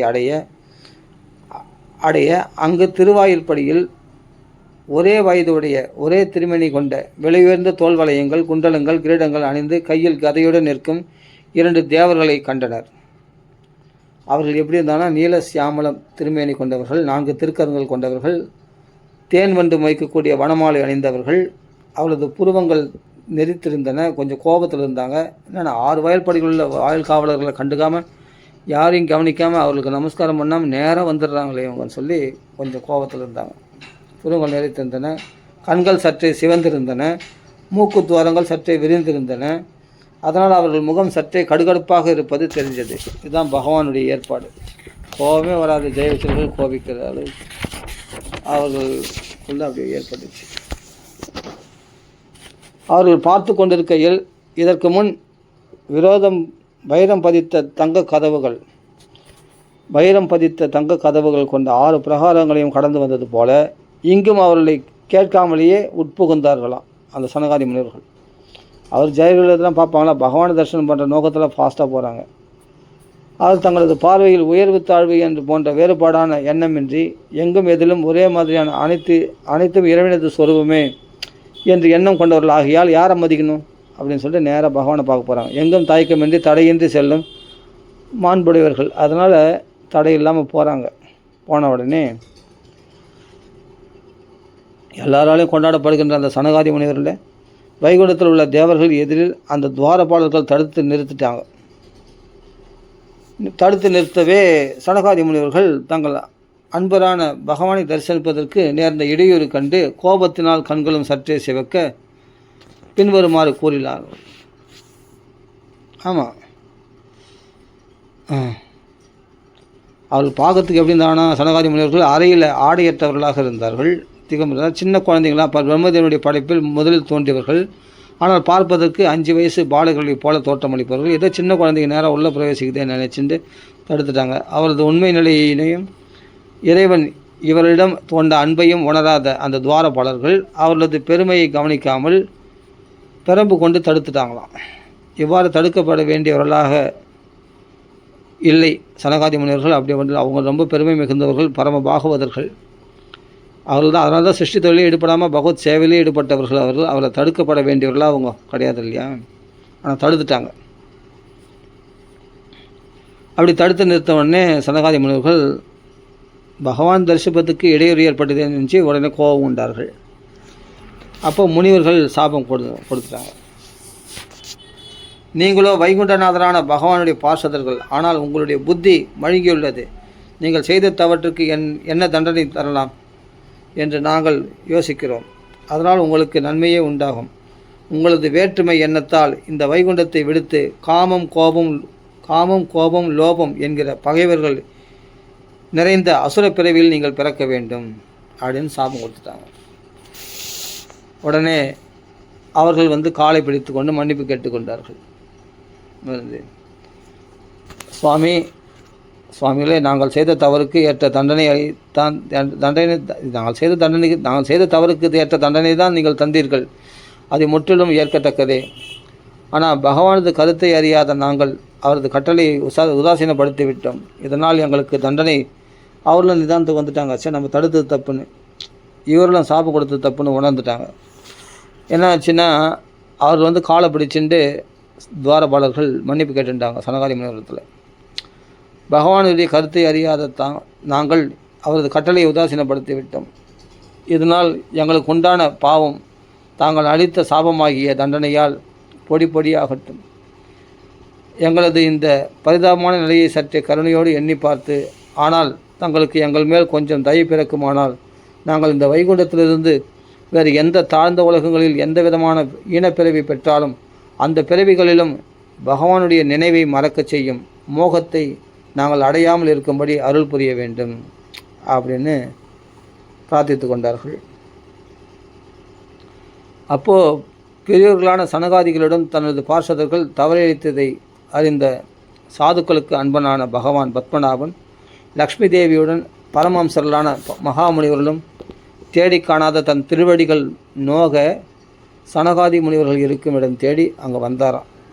சலையன் சகஸ்ரீஹி மகாலட்சுமியோடு அங்கே வரார் பகவான், வெளியில் வரார் பகவான். அப்போ இதுவரையில் நம்ம இதயத்தில் தியானத்தில் பார்த்த அந்த ஸ்வரூபம் இப்போ நேரில் ஊனக்கண்கள்லாம் பார்க்கும்படி ஏற்பட்டதுன்னு சொல்லி சனகாதி முனிவர்கள் சந்தோஷம் அடைகிறாங்க. இப்போ தங்கள் கண்ணெதிரிலே நிற்பதை சனகாதி முனிவர்கள் கண்டனர். அவரது பார்ஷதர்களான அடியார்கள் வெண்கொற்ற கொடை சாமரங்கள் ஏந்தி வருகின்றனர் பகவானுக்கு. அவரது இருபுறமும் ராஜஹம்சத்தின் இறக்கை போன்ற வெளுத்த 2 சாமரங்களை வீசி வருகின்றார்களாம் பகவானுக்கு. வெளியே வரார் பகவான், என்ன சண்டைன்னு பார்க்கறதுக்கு. அப்போ பகவான் வந்து மகாலட்சுமியோடு வரார், கருட பகவானோடு வராரு. அப்போ வந்து விஷ்ணு பார்ஷதர்களோடு வராரு. அவர்கள் பக்கம் அவருக்கு கொடை பிடிக்கிறாங்க, அவர் சாமரம் வீசுகிறாங்க. இப்படி கோலத்தோடு, அழகான கோலத்தோடு பகவான் வரார். வெண்கொடையின் ஓரத்தில் தொங்கும் நல்ல முத்துக்கள் அது காற்றில் சற்றே அசைக்கப்பட்டு ஆடுகின்றன. இதை காணும்போது சந்திரனது கிரணங்களால் அமுதமானது முத்தாக சொட்டுவது போல அழகாக இருக்கிறது. துவாரபாலர்களோ அல்லது முனிவர்களோ யாராக இருப்பினும் வேறுபாடின்றி அனைவருக்கும் ஒரு சேர அருள் புரியக்கூடிய திருமுகம் கொண்ட பகவான் சகல கல்யாண குணங்களுக்கும் இருப்பிடமாக இருக்கக்கூடியவர் இல்லையா? அதனால் கடாட்சத்தினாலே அவருடைய மனசு குளிரும்படியாக ஒரு பொன்சிரிப்பு சிரிக்கிறார். அவரது அகன்ற நீலதிரு திருமேனி மார்பில் தங்கரேகை போன்று ஒளிரும் மகாலட்சுமி விளங்குகிறாள். அந்த திவ்ய ஒளியால் அனைத்து உலகங்களும் சூடாமணி போல் விளங்கும் வைகுண்டத்தை மேலும் அழகுறச் செய்கிறார். அப்புறம் பார்த்து சனகாதி முனிவரிடத்தில் பார்த்து மன்னிப்பு கேட்டுன்றார். வேலைக்காரர்கள் செய்யக்கூடிய தவறானது எஜமானனை போய் பாதிக்கும். அதனால் அவர்கள் செய்த குற்றத்துக்காக நான் உங்களிடத்தில் மன்னிப்பு கேட்டுக்கிறேன்னு சொல்லிட்டு மன்னிப்பு கேட்குறேன். முனிவர்களே, உங்களை அவமதித்த இவர்களுக்கு நீங்கள் விதித்த தண்டனை நானும் ஒத்துக்கொள்கிறேன். ஏன்னா நீங்கள் எனது பரம பாகவதர்கள், பரம பக்தர்கள். உங்களுக்கு இழைத்த அபச்சாரம் எனக்கு இழைக்கப்பட்டதே ஆகும். பொதுமக்கள் ஒரு வேலைக்காரன் செய்த தவறை அவனது எஜமானது குற்றமாகத்தான் சொல்வார்கள். அந்த வகை சொல் தொழுநோய் குஷ்டரோகம் தோலை அரித்தொழிப்பது போல எஜமானது நற்பெயரை அழித்துவிடும். அதனால் சனகாதி முனிவர்களே, நீங்களாக புகழ்றதுனால்தான் எனக்கு என்னுடைய புகழாக இருக்கிறது இல்லையா? அமுதத்திற்கு ஒப்பான தூய்மையான எனது புகழை கேட்பவன் சண்டாளனாக இருந்தால் கூட அவனையும் சேர்த்து உள்ளடக்கி அகில உலகங்களையும் பரிசுத்தமாக்குகிறது என்னுடைய புகழ். ஆகவே என்னை விகுண்டன், அதாவது குற்றங்கள் கலைந்து தன் பக்கம் ஈர்த்து கொள்பவன் என்கிறார்கள். ஆனால் எனக்கு இந்த பெருமை கிடைத்தது தங்களை போன்ற மகான்களால், தங்களை போன்ற பிராமணர்களால் தான். ஆகவே தங்களை போன்ற பிராமணரிடம் தவறு செய்பவர்கள் யாராக இருந்தாலும், என்னுடைய கைகளாகவே இருந்தாலும் அதை உடனே வெட்டி தள்ளுவேன் அப்படின்னு பகவான் சொல்கிறார். என் கையை தவறு பண்ணால் கூட என் கையை வெட்டிடுவேன், மகான்களை அபச்சாரம் பண்ணால். அப்படிப்பட்ட எங்கள் தெய்வத்துக்கு சமமானவர்கள் நீங்கள், நான் பூஜைக்கு தகுந்த தெய்வங்கள் நீங்கள். அப்படிப்பட்ட பிராமணர்கள், அப்படிப்பட்ட பக்தர்கள், பரம பாகவதர்கள். அதனால் ஆனால் ஒரே ஒரு விண்ணப்பம் மட்டும் கேட்டுக்கிறேன். நீங்கள் சபிச்சது கரெக்டு தான், ஆனால் சீக்கிரமாக அவர்களுக்கு சாபத்து முடியும்படி அவர்களுக்கு அனுகிரகம் பண்ணணும் அப்படின்ட்டு கேட்குறார் பகவான். எனது பாசத்திலான இவர்கள் எனது மனோபாவத்தை அறியாமல் உங்களை அவமதித்து விட்டார்கள். அவர்களது சாப விமோசன காலம் சீக்கிரமே முடிவடைய வேண்டும். அவர்கள் தாங்கள் செய்த தவறுக்கு உரிய தண்டனையை அனுபவித்து விரைவிலேயே என்னை வந்து அடைய வேண்டும் என்று நீங்கள் கருணை கொண்டு அருள் புரிய வேண்டும் அப்படின்னு பிரார்த்தனை பண்ணிட்டார். என்ன சுவாமி, நாங்களே உங்கள் விஷ்ணு பாசங்களை சபிச்சிட்டுமே நாங்கள் வருத்தப்பட்டு இருக்கோம். நீங்கள் என்னன்னா எங்களிடத்தில் ஏதோ என்னை பெருமையாக பேசுகிறீங்களா? பிராமணர்களை தெய்வம்னு சொல்கிறீங்க, உங்களுக்கு அபச்சாரம் பண்ண என் கையை வெட்டிடுன்னு சொல்கிறீங்க. எனக்கு ஆச்சரியமாக இருக்குது நீங்கள் சொல்கிறது. சுவாமி, சீக்கிரமாக சாபம் முடியட்டும்னு எங்களை நீங்கள் கேட்கணுமா? நாங்கள் பண்ண பாவத்துக்கு எங்களுக்கு என்ன தண்டனை கிடைக்குமோ நாங்கள் பயந்துருக்கோம். அப்படிங்கும்போது ஜெயவிஜயரில் சபிச்சதே தப்புன்னு நினைக்கிறோம். அப்படிங்கும்போது எங்களை போய் நீங்கள் விண்ணப்பமாக கேட்கணுமா? சீக்கிரமே சாபம் முடியும், உங்கள் இஷ்டம், நீங்கள் எப்படின்னா சாபத்தை மாற்றிக்கிங்க அப்படின்னு அவங்க பாட்டுக்கு பகவானத்தில் பிரார்த்தனை பண்ணிக்கிறாங்க. அப்புறமா சரின்னு சொல்லிட்டு ஜெயவிஜயர்களை கூப்பிட்டு, கவலைப்படாதீங்க, இது என்னுடைய ஏற்பாடு தான். உங்கள் 2 பேராலும் சனகாதி முனிவர்கள் தான் சாபம் கொடுப்பாங்களா, இல்லை நீங்கள் தான் தடுப்பீர்களா? இது என்னுடைய ஏற்பாடு தான். சில லீலைகள் பூமியில் பண்ணுறதுக்காக நான் இந்த ஏற்பாடு பண்ணேன். இது என்னுடைய மாயால் ஏற்பட்டது தான். அதனால் கவலைப்படாதீங்க. நீங்கள் எப்போ பிறந்தீர்களோ அப்போவே நானும் அவதாரம் பண்ணிட்டேன்னு நினச்சிங்க பூமியில். சீக்கிரமாக நீங்கள் 3 பிறவிகளில் என்னை அடைவீர்கள் என்று பகவான் அனுகிரகம் பண்ணுறார் வைகுண்ட வாசிகளாகிய அந்த துவாரபாலர்களுக்கு. அவர்கள் தான், அந்த 2 பேர் தான், ஜெயவிஜயர்கள் தான் இப்போ திதியினுடைய கர்ப்பத்தில் இரண்யகசிபு இரண்யாக்ஷன் என்று பிறந்திருக்கிறார்கள் என்று பிரம்மதேவர் சொல்கிறார். தேவர்களுக்கு அந்த கதையை சொல்கிறார். அதுக்கு பிறகு அவள் இருவரும் இரட்டை பிறவிகள். கஷ்யபர் முனிவர் அதில் முதலில் உலகில் பிறந்தவனுக்கு இரண்யாக்ஷன் என்று பெயரிட்டார். அவ்வாறே அவர்களை மக்கள் அழைத்தனர். அதே சமயத்தில் முதல்ல திதியின் கருவறை அடைந்தவனுக்கு இரண்யகசிபு என்றும், முதல்ல பிறந்தவனுக்கு இரண்யாக்ஷன் என்றும் பெயரிட்டார்கள். இப்படி இரண்யகசிபு இரண்யாக்ஷன். அப்போ தம்பியான இரண்யாக்ஷன் தன் தமையனிடம் அன்பு கொண்டு அவனுக்கு பிரியமானதையே செய்து வந்தான். போரில் விருப்பம் கொண்டதுனால கைகளிலே கதை ஏந்தி தன்னோடு போர் புரிபவனை தேடி தேவலோகம் சென்றான். யார்? இரண்யாக்ஷன். அவனுடைய பயங்கரமாக வேகத்தோடு வரதை பார்த்து பொறுக்க முடியாமல் கால்களிலே தங்கத்தாலான வீர கழல்கள் ஒலிக்கின்றன. கழுத்திலோ வெற்றி மாலை, தோளிலோ பெரிய கதை. அப்போ அளவு கடந்த மன வலிமையும் உடல் வலிமையும், அது தவிர பிரம்மதேவரிடம் பெற்ற வரன்களும் அவனது செருக்கை இன்னும் அதிகமாக வளர்த்தன. ஆகவே அடக்குவார் இல்லாமல் பயமற்றிருந்தான். இவனை கண்டு தேவரெல்லாம் கிருடனை கண்ட பாம்பு போல அஞ்சி ஓடி ஒளிந்தார்களாம். தனக்கு நிகரான வலிமை இன்றி இந்திரன் முதலியான தேவர்களும் ஓடி மறைவதை கண்ட இரண்யாக்ஷன் பயங்கர பெருசாக கர்ஜனை புரிந்தானாம். மிகவும் பலசாலியான அந்த இரண்யாக்ஷன் சொர்க்கத்திலிருந்து திரும்பி வந்து மறுபடியும் இந்த ஸ்விம்மிங் பூலில் விளையாடணுன்றப்போ இந்த பிரளய ஜலத்தில் போய் விளையாடணுன்ட்டு ஆசைப்பட்டு சமுத்திரத்தில் போய் உள்ள நுழையிறான். இந்த நீர் விளையாட்டு விளையாட எண்ணி மிகவும் ஆழமான ஆரவாரம் புரிகின்ற சமுத்திரத்தில் மதம் கொண்ட யானை போல குதித்தானான். அவ்வாறு அவன் குதிக்கவே வருணதேவனுடைய படைகளான நீர்வாழ் பிராணிகள்லாம் அவன் தாக்குவதற்கு முன்பே பயந்து நடுங்கி வெகு விரைவில் ஓடின. அந்த ஹிரண்யாக்ஷன் கடலில் பல்லாண்டுகள் சுற்றி வந்து தன்னை எதிர்ப்பார் யாருமின்மையால் அந்த கடலில் காற்றின் வேகத்தால் பொங்கி எழும் அலைகளை தன்னுடைய இரும்பு கதையினால் அடித்து துவம்சம் பண்ணுறான். யாரும் ஒரே கத்துறான், அடிக்கிறான், துவம்சம் பண்ணுறான். எனக்கு எதிரியே இல்லையா, எல்லாம் பயந்து ஓடி ஒளிகிறாங்களே, எனக்கு செம்ம சண்டை போடுறான், யாருன்னு கத்துறான். இவ்வாறு சுற்றிய அவன் கடைசியில் வருணருடைய தலைநகரான விபாவரி என்ற பட்டணம், வருணனுடைய நகரமாகிய விபாவரி என்ற பட்டணத்தை அடைந்தான். அங்கு அசுரலது பாதாள உலகின் தலைவரும் நீர்வாழ் பிராணிகளின் அரசருமான வருணதேவரை கண்டு அவரை பரிகாசம் செய்ய எண்ணி ஒரு பணியாளனைப் போல வணங்கி சிரித்து கொண்டு ஹான்னு சிரிச்சுட்டு, அரசே எனக்கு ஒரு பிச்சை கொடுக்கணும், நீங்கள் என்ன பிச்சை? போர் பிச்சை கொடுக்கணும், அளிக்க வேண்டும் என்று கேட்டானாம். எவ்வளோ திமிர்பார்!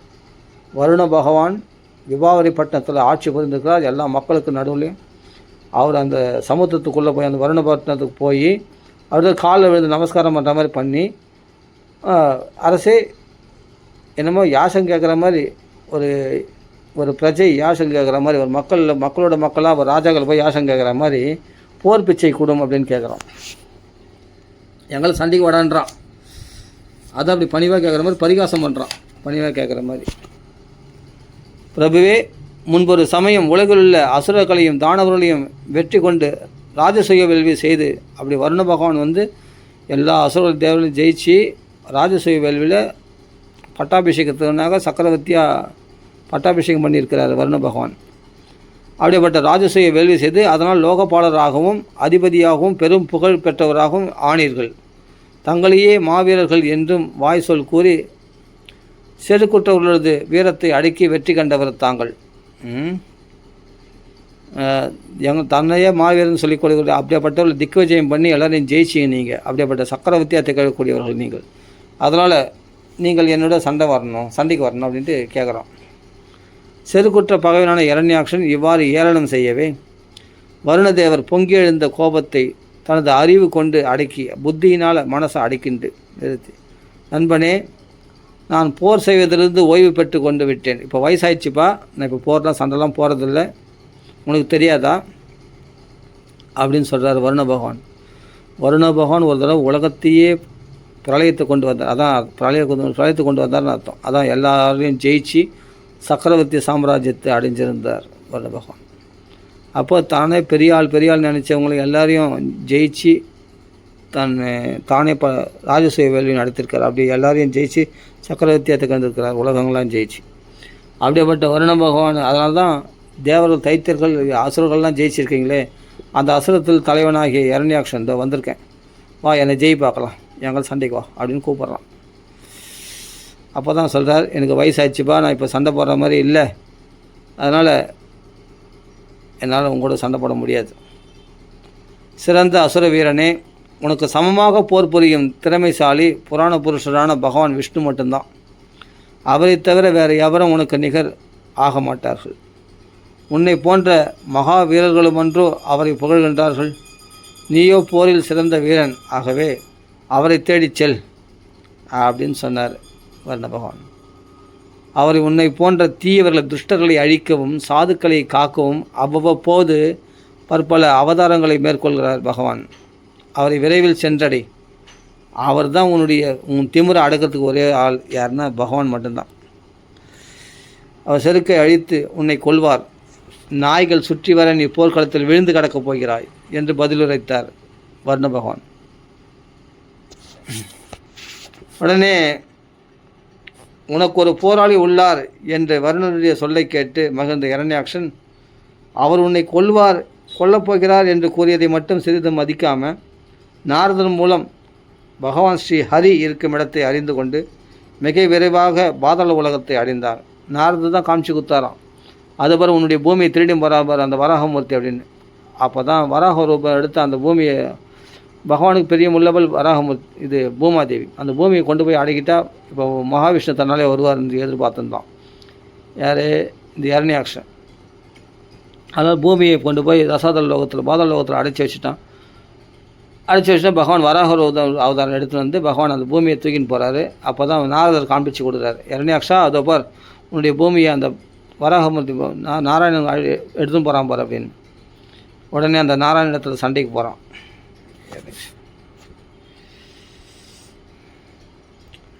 அப்படி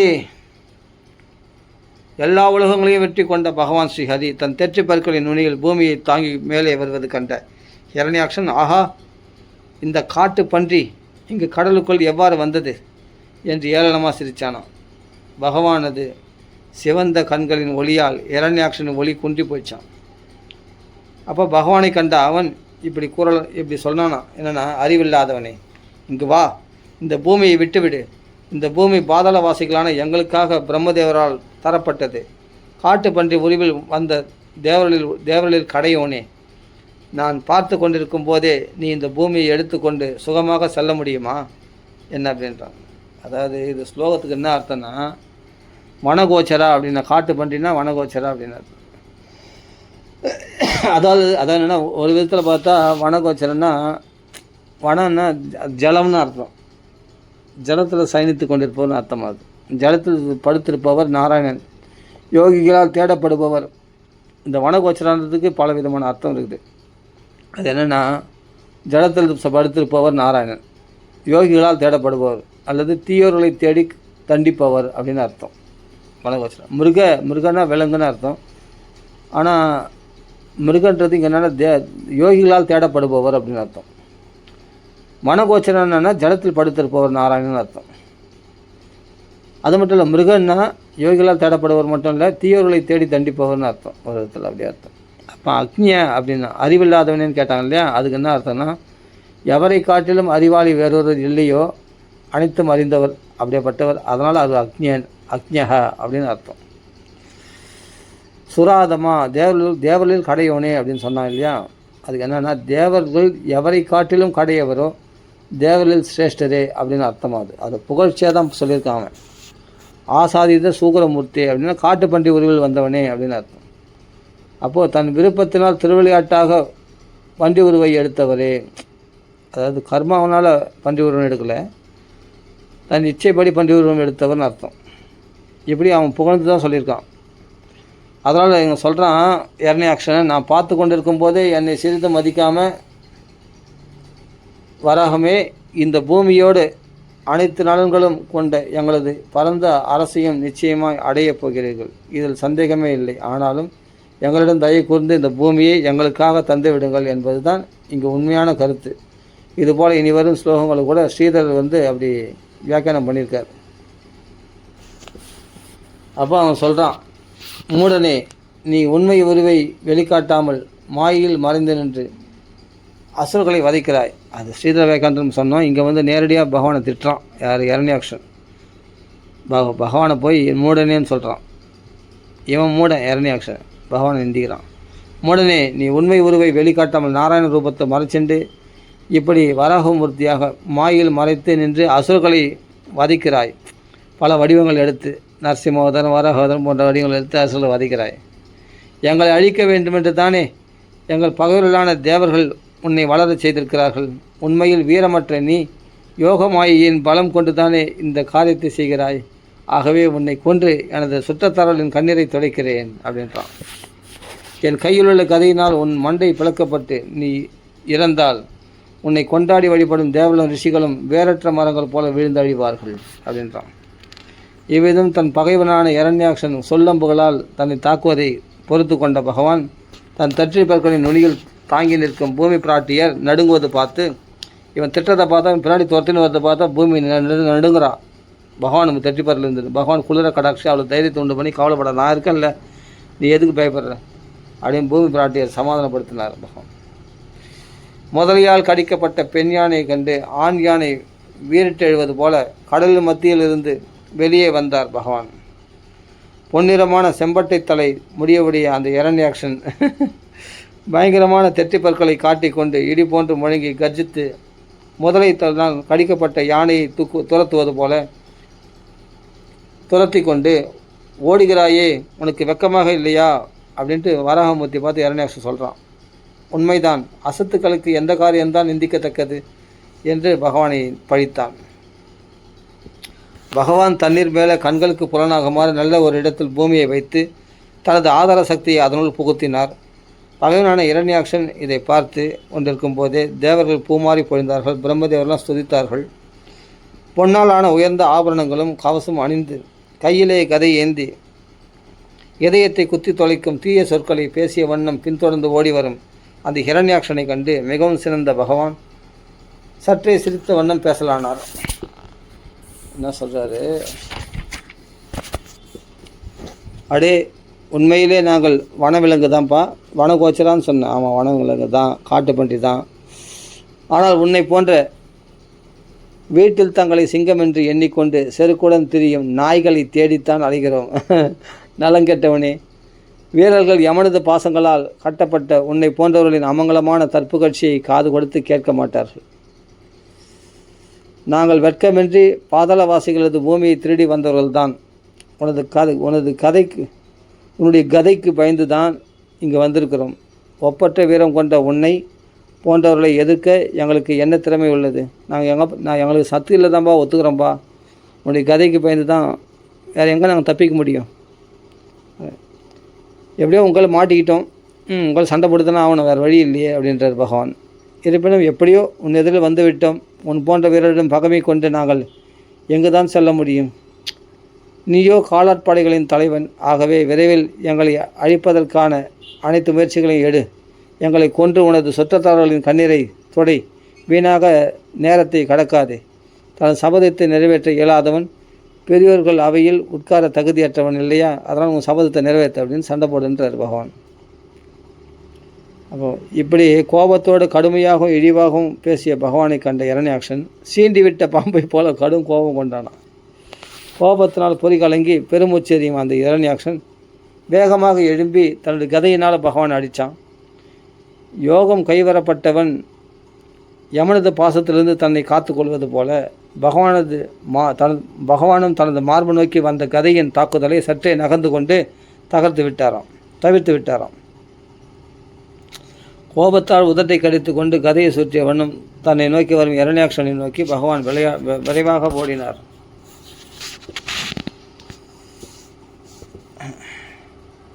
பகவான் பகைவனான இரண்யாக்ஷனின் வலது புருவத்தில் கதையால் அடிக்கவே வீரனான அவன் தன் கதையால் அதை விளக்கினான். போரில் வெற்றி கொள்ளும் விருப்பத்தால் பகவானும் இரண்யாக்ஷனும் ஒருவருக்கொருவர் மிகுந்த சினம் கொண்டு கதையால் தாக்கி கொண்டனர். இவ்வாறு குருதி பெருகி வழிய ஒருவருக்கொருவர் கூரான கதைகளால் தாக்கி கொள்ளவே அந்த இரத்த வாடையால் மேலும் கோபத்தி வளர்ந்தது. தானே வெற்றி பெற வேண்டும் என்ற ஆசையால் இடதுசாரி வலதுசாரியாக சுற்றித் திரிந்து போர் புரிவதை கண்டால் ஒரு பசுவிற்காக மதம் கொண்ட 2 எருதுகள் சண்டையிடுவது போல இருந்தது. மாயால் வராக திருமேனியற்ற வேள்விய வடிவமான பகவானும் இரண்யாக்ஷனும் பூமிக்காக பகமை கொண்டு கடும் போர் புரிவதை காண ரிஷிகணங்கள்லாம் அங்கே சூழ பிரம்மதேவர் அங்கே வந்துட்டாராம். அப்போ பிரம்மதேவர் சொல்கிறார், ஈஸ்வரா, அச்சுதா, அசுர வேலையான மாலை நேரம் வந்ததால் அசுரனான இவனது பலம் பன்மடங்காகிவிடும். அதற்குள் தீயவனான பாவி இந்த இரண்யாக்ஷனை உங்களது தெய்வீக மாயாஸ் பலத்தினால் வதம் செய்யுங்கள் அப்படின்னு சொல்கிறான். அப்போது உலகங்களுக்கு அழிவை விளைவிக்கும் கொடிய சந்தியா காலம், மாலை நேரம் இதை வந்து கொண்டிருக்கிறது. அனைத்துமாக விளங்கும் இறைவா, தேவர்களுக்கு வெற்றியை தேடித்தாருங்கள் அப்படின்னு கேட்டார்.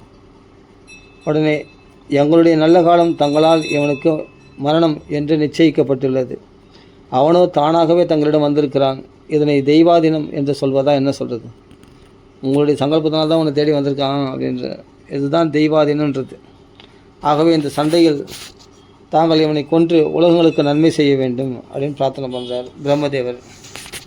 பிரம்மதேவரின் மூக்கிலிருந்து தோன்றிய வராக பகவான் சற்றே எழும்பி சிறிதும் பயமில்லாமல் தன் எதிரில் நிற்கும் பகைவனான அசுரன் அந்த அசுரனுடைய கீழ் தாடையில் கதையினால் அடித்தார். பகவானுடைய கதையின் வீச்சை இரண்யாக்ஷன் தன் கதையினால் தடுத்தான். அந்த வேகத்தில் பகவானது கதை அவர் கையிலிருந்து நழுவி சற்று சுழன்று கொண்டே பூமியில் விழுந்து மறைஞ்சு போச்சு. அது காண்பதற்கு அற்புதமாக இருந்தது. விழுந்து பிரகாசிச்சு தான் அந்த கதையானது. அதை பார்க்கறதுக்கு அற்புதமாக இருந்தது தான். இப்போது எதிரியான பகவானை தாக்க இரண்யாக்ஷனுக்கு அரிய வாய்ப்பு கிட்டிய போது கூட கையில் ஆயுதமற்றவனை அடிக்கக்கூடாது என்ற போர் நெறியை கருதி அவன் பகவானை அடிக்கவில்லை. பகவானது கோபத்தை மேலும் தூண்டிவிடவே அவன் இவ்வாறு நடந்து கொண்டானான். அப்போ பகவானது கதை கை நழுவி விழுந்ததும் ஆகாயத்தில் நின்றிருந்த ரிஷிகள்லாம் தேவரெல்லாம் ஆஹா ஆஹா என்று சத்தம் போட்டாரலாம். அப்போ பகவான் தேவர்களை பயப்படாதீர்கள் என்று கூறிவிட்டு பகைவனான அவனது யுத்த தர்மத்தை புகழ்ந்து சபாஷ், பரவாயில்ல, ஆயுதம் இல்லாதவங்களை அடிக்கூடாதுன்னு தர்மத்தை கடைப்பிடிக்கிறீ அப்படின்னு சொல்லி சபாஷ்னு கொண்டாடினாராம். புகழ்ந்து கொண்டாடி மனத்தில் உடனே சக்கராயத்தை தியானம் பண்ணாராம்.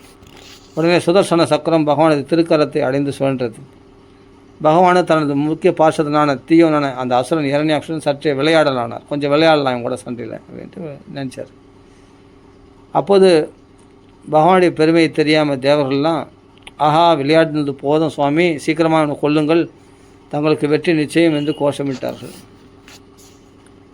செந்தாமரை கண்ணனான பகவான் அப்படி வராகமூர்த்தியாக இருந்தாலும் பகவானுடைய கண்கள் எப்படி இருந்தால் செந்தாமரை போல இருந்தான், சிவந்து காணப்படுகிறான். பகவான் கையில் சக்கரமேந்தி தன் எதிரில் போர் புரிய நிற்பது கண்ட இரண்யாக்ஷன் கோபத்தால் பொறியும் கலங்க பெருமூச்சு கொண்டு தன் உதட்டை கடித்து கொண்டானான். பயங்கரமான தெற்றிப்பர்களுடைய அந்த இரண்யாக்ஷன் பகவானை தன் இரு கண்களாலேயே சுட்டரிப்பவன் போல வெறித்து பார்த்து நீ ஒழிந்தாய் அப்படின்னு கர்ஜித்து கொண்டு எழும்பி குதித்து பகவானை கதையினால் அடித்தானான். கருணையே வடிவான விதுரரை பார்த்து மைத்திரி சொல்கிறார், யாகமே ஸ்வரூபமாக இருக்கக்கூடிய பகவான் வராகமூர்த்தி வாயு வேகம் மனோவேகமாக வரும் அந்த கதையை தன் பார்த்து கொண்டிருக்கும் போதே விளையாட்டாக தனது இடது காலால் உதைத்து கீழே தள்ளிட்டாராம். அவன் கதையில் அடித்து வந்தான் இல்லையா, இடது காலாலே ஒரு உதைச்சி அந்த கதையை கீழே தட்டி விட்டார். தட்டி விட்ட உடனே அசுரனே, நீ என்னை வெற்றி கொள்ள விரும்புகிறாய், இதோ கதையை எடுத்துக்கொண்டு மறுபடியும் போர் செய் என்று கூறினார். இதை கேட்ட அவன் மீண்டும் கதையை கையில் ஏந்தி பயங்கரமாக கர்ஜித்தான்.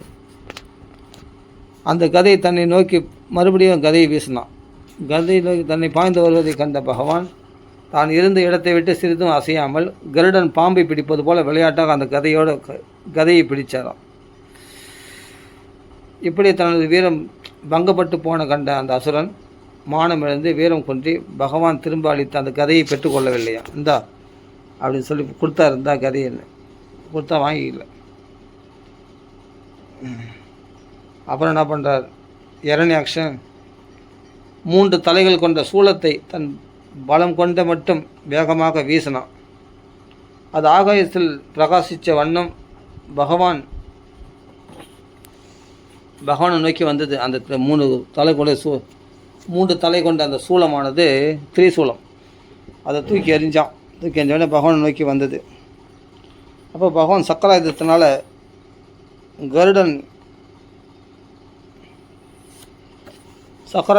அதை துண்டாக்கிட்டார், அந்த சூலத்தை துண்டாக்கிட்டார் பகவான்.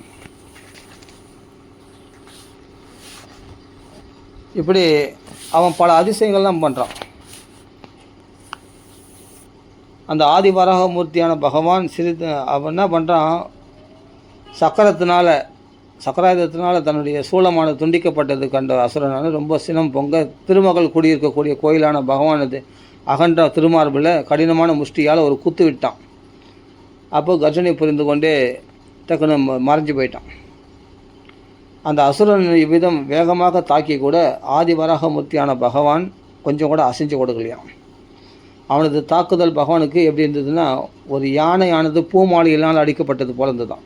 ஒரு யானையை வந்து பூமாலையில் அடித்தா அதுக்கு வலிக்குமா, அது மாதிரி இருந்து தான் இவன் குத்துனது பார்த்தா மெத்துன்னு இருந்தது தான் அந்த மார்பில் குத்துனது. அப்போது யோக மாயைகளுக்கெல்லாம் அதிபதியான பகவானத்திலே மாயை பிரயோகம் பண்ணுறான் யாரே அந்த அசுரன் இரண்யாக்ஷன்.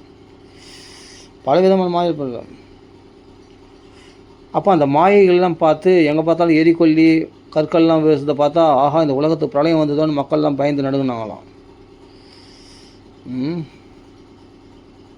அப்போது திடீர்னு பார்த்தா ஒரு புயல் அடிக்குது பயங்கரமாக. எங்கே பார்த்தாலும் புழுதி பறக்குது. புழுதி பறந்து வெளிச்சத்தை மறைச்சி இருள் சூழ்ந்தபடி செய்துச்சான். அப்படியே என்னென்னா இந்த உண்டிகோல்னு சொல்லணும் இல்லையா, உண்டிகோல் அதான் கவன்களால் வீசப்பட்டது போல் கற்கள்லாம் அங்கங்கே அப்படியே கற்கள்லாம் வந்து வீசப்படுகிறதாங்க. நாலாப்புறங்களிலிருந்தும் கற்கள் வந்து விழுந்து தான். மேகக்கூட்டங்களால் ஆகாசம் வந்து மறைக்கப்பட்டு நட்சத்திரங்கள்லாம் தெரியாமல் போயிடுச்சான். இப்படிலாம் மாயை உண்டாக்குறான் அசுர மாயை ஹிரண்யாக்ஷன். அப்போ மின்னலும் இடியும் தோன்றுச்சான். மேகங்கள்லாம் பார்த்தா மாம்சம், ரத்தம், ரோமம், மலம், மூத்திரம், எலும்பு இவைகளை பொழிந்து தான் மேகங்கள்லாம் பார்த்தா. இதுதான் மாயை. மலைகள்லாம் பற்பல ஆயுதங்களை பொழிவது போல் அந்த கற்கள்லாம் உதிர்க்கு தான் அது அப்படி காணப்பட்டதான். அரக்கிகள்லாம் நிறைய அரக்கிகளை உண்டாக்கிட்டான் அசுரன் ஹிரண்யாக்ஷன். அது அரக்கிகள்லாம் பார்த்தா இடையில் ஆடை இல்லாமல் தலைவெறி கோலமாக கையில் சூலத்தை ஏந்தி காணப்பட்டாரலாம். அதுக்கப்புறம் யக்ஷர்கள் ராட்சர்கள்லாம் வந்து கால்நடையாகும், குதிரை மேலே ஏறியும், தேரில் ஏறியும், யானைகள் மீது ஏறி கொண்டு கொல்லு வெட்டு அப்படின்னு சொல்லி கடுமையாக கத்தி கொண்டு வந்தாரலாம். யக்ஷர்கள் ராட்சர்கள்லாம் அப்படியே ஓடியாந்தாங்களாம். இது மாதிரி மாயைகளை நாலாப்புறமாக உண்டாக்குறாங்க வராகமூர்த்தியை பயமுறுத்துறதுக்கு. அவருக்கே மாயாதிநாதன் அவர் இடத்துல மாயை பிரயோகம் பண்ணுறான்.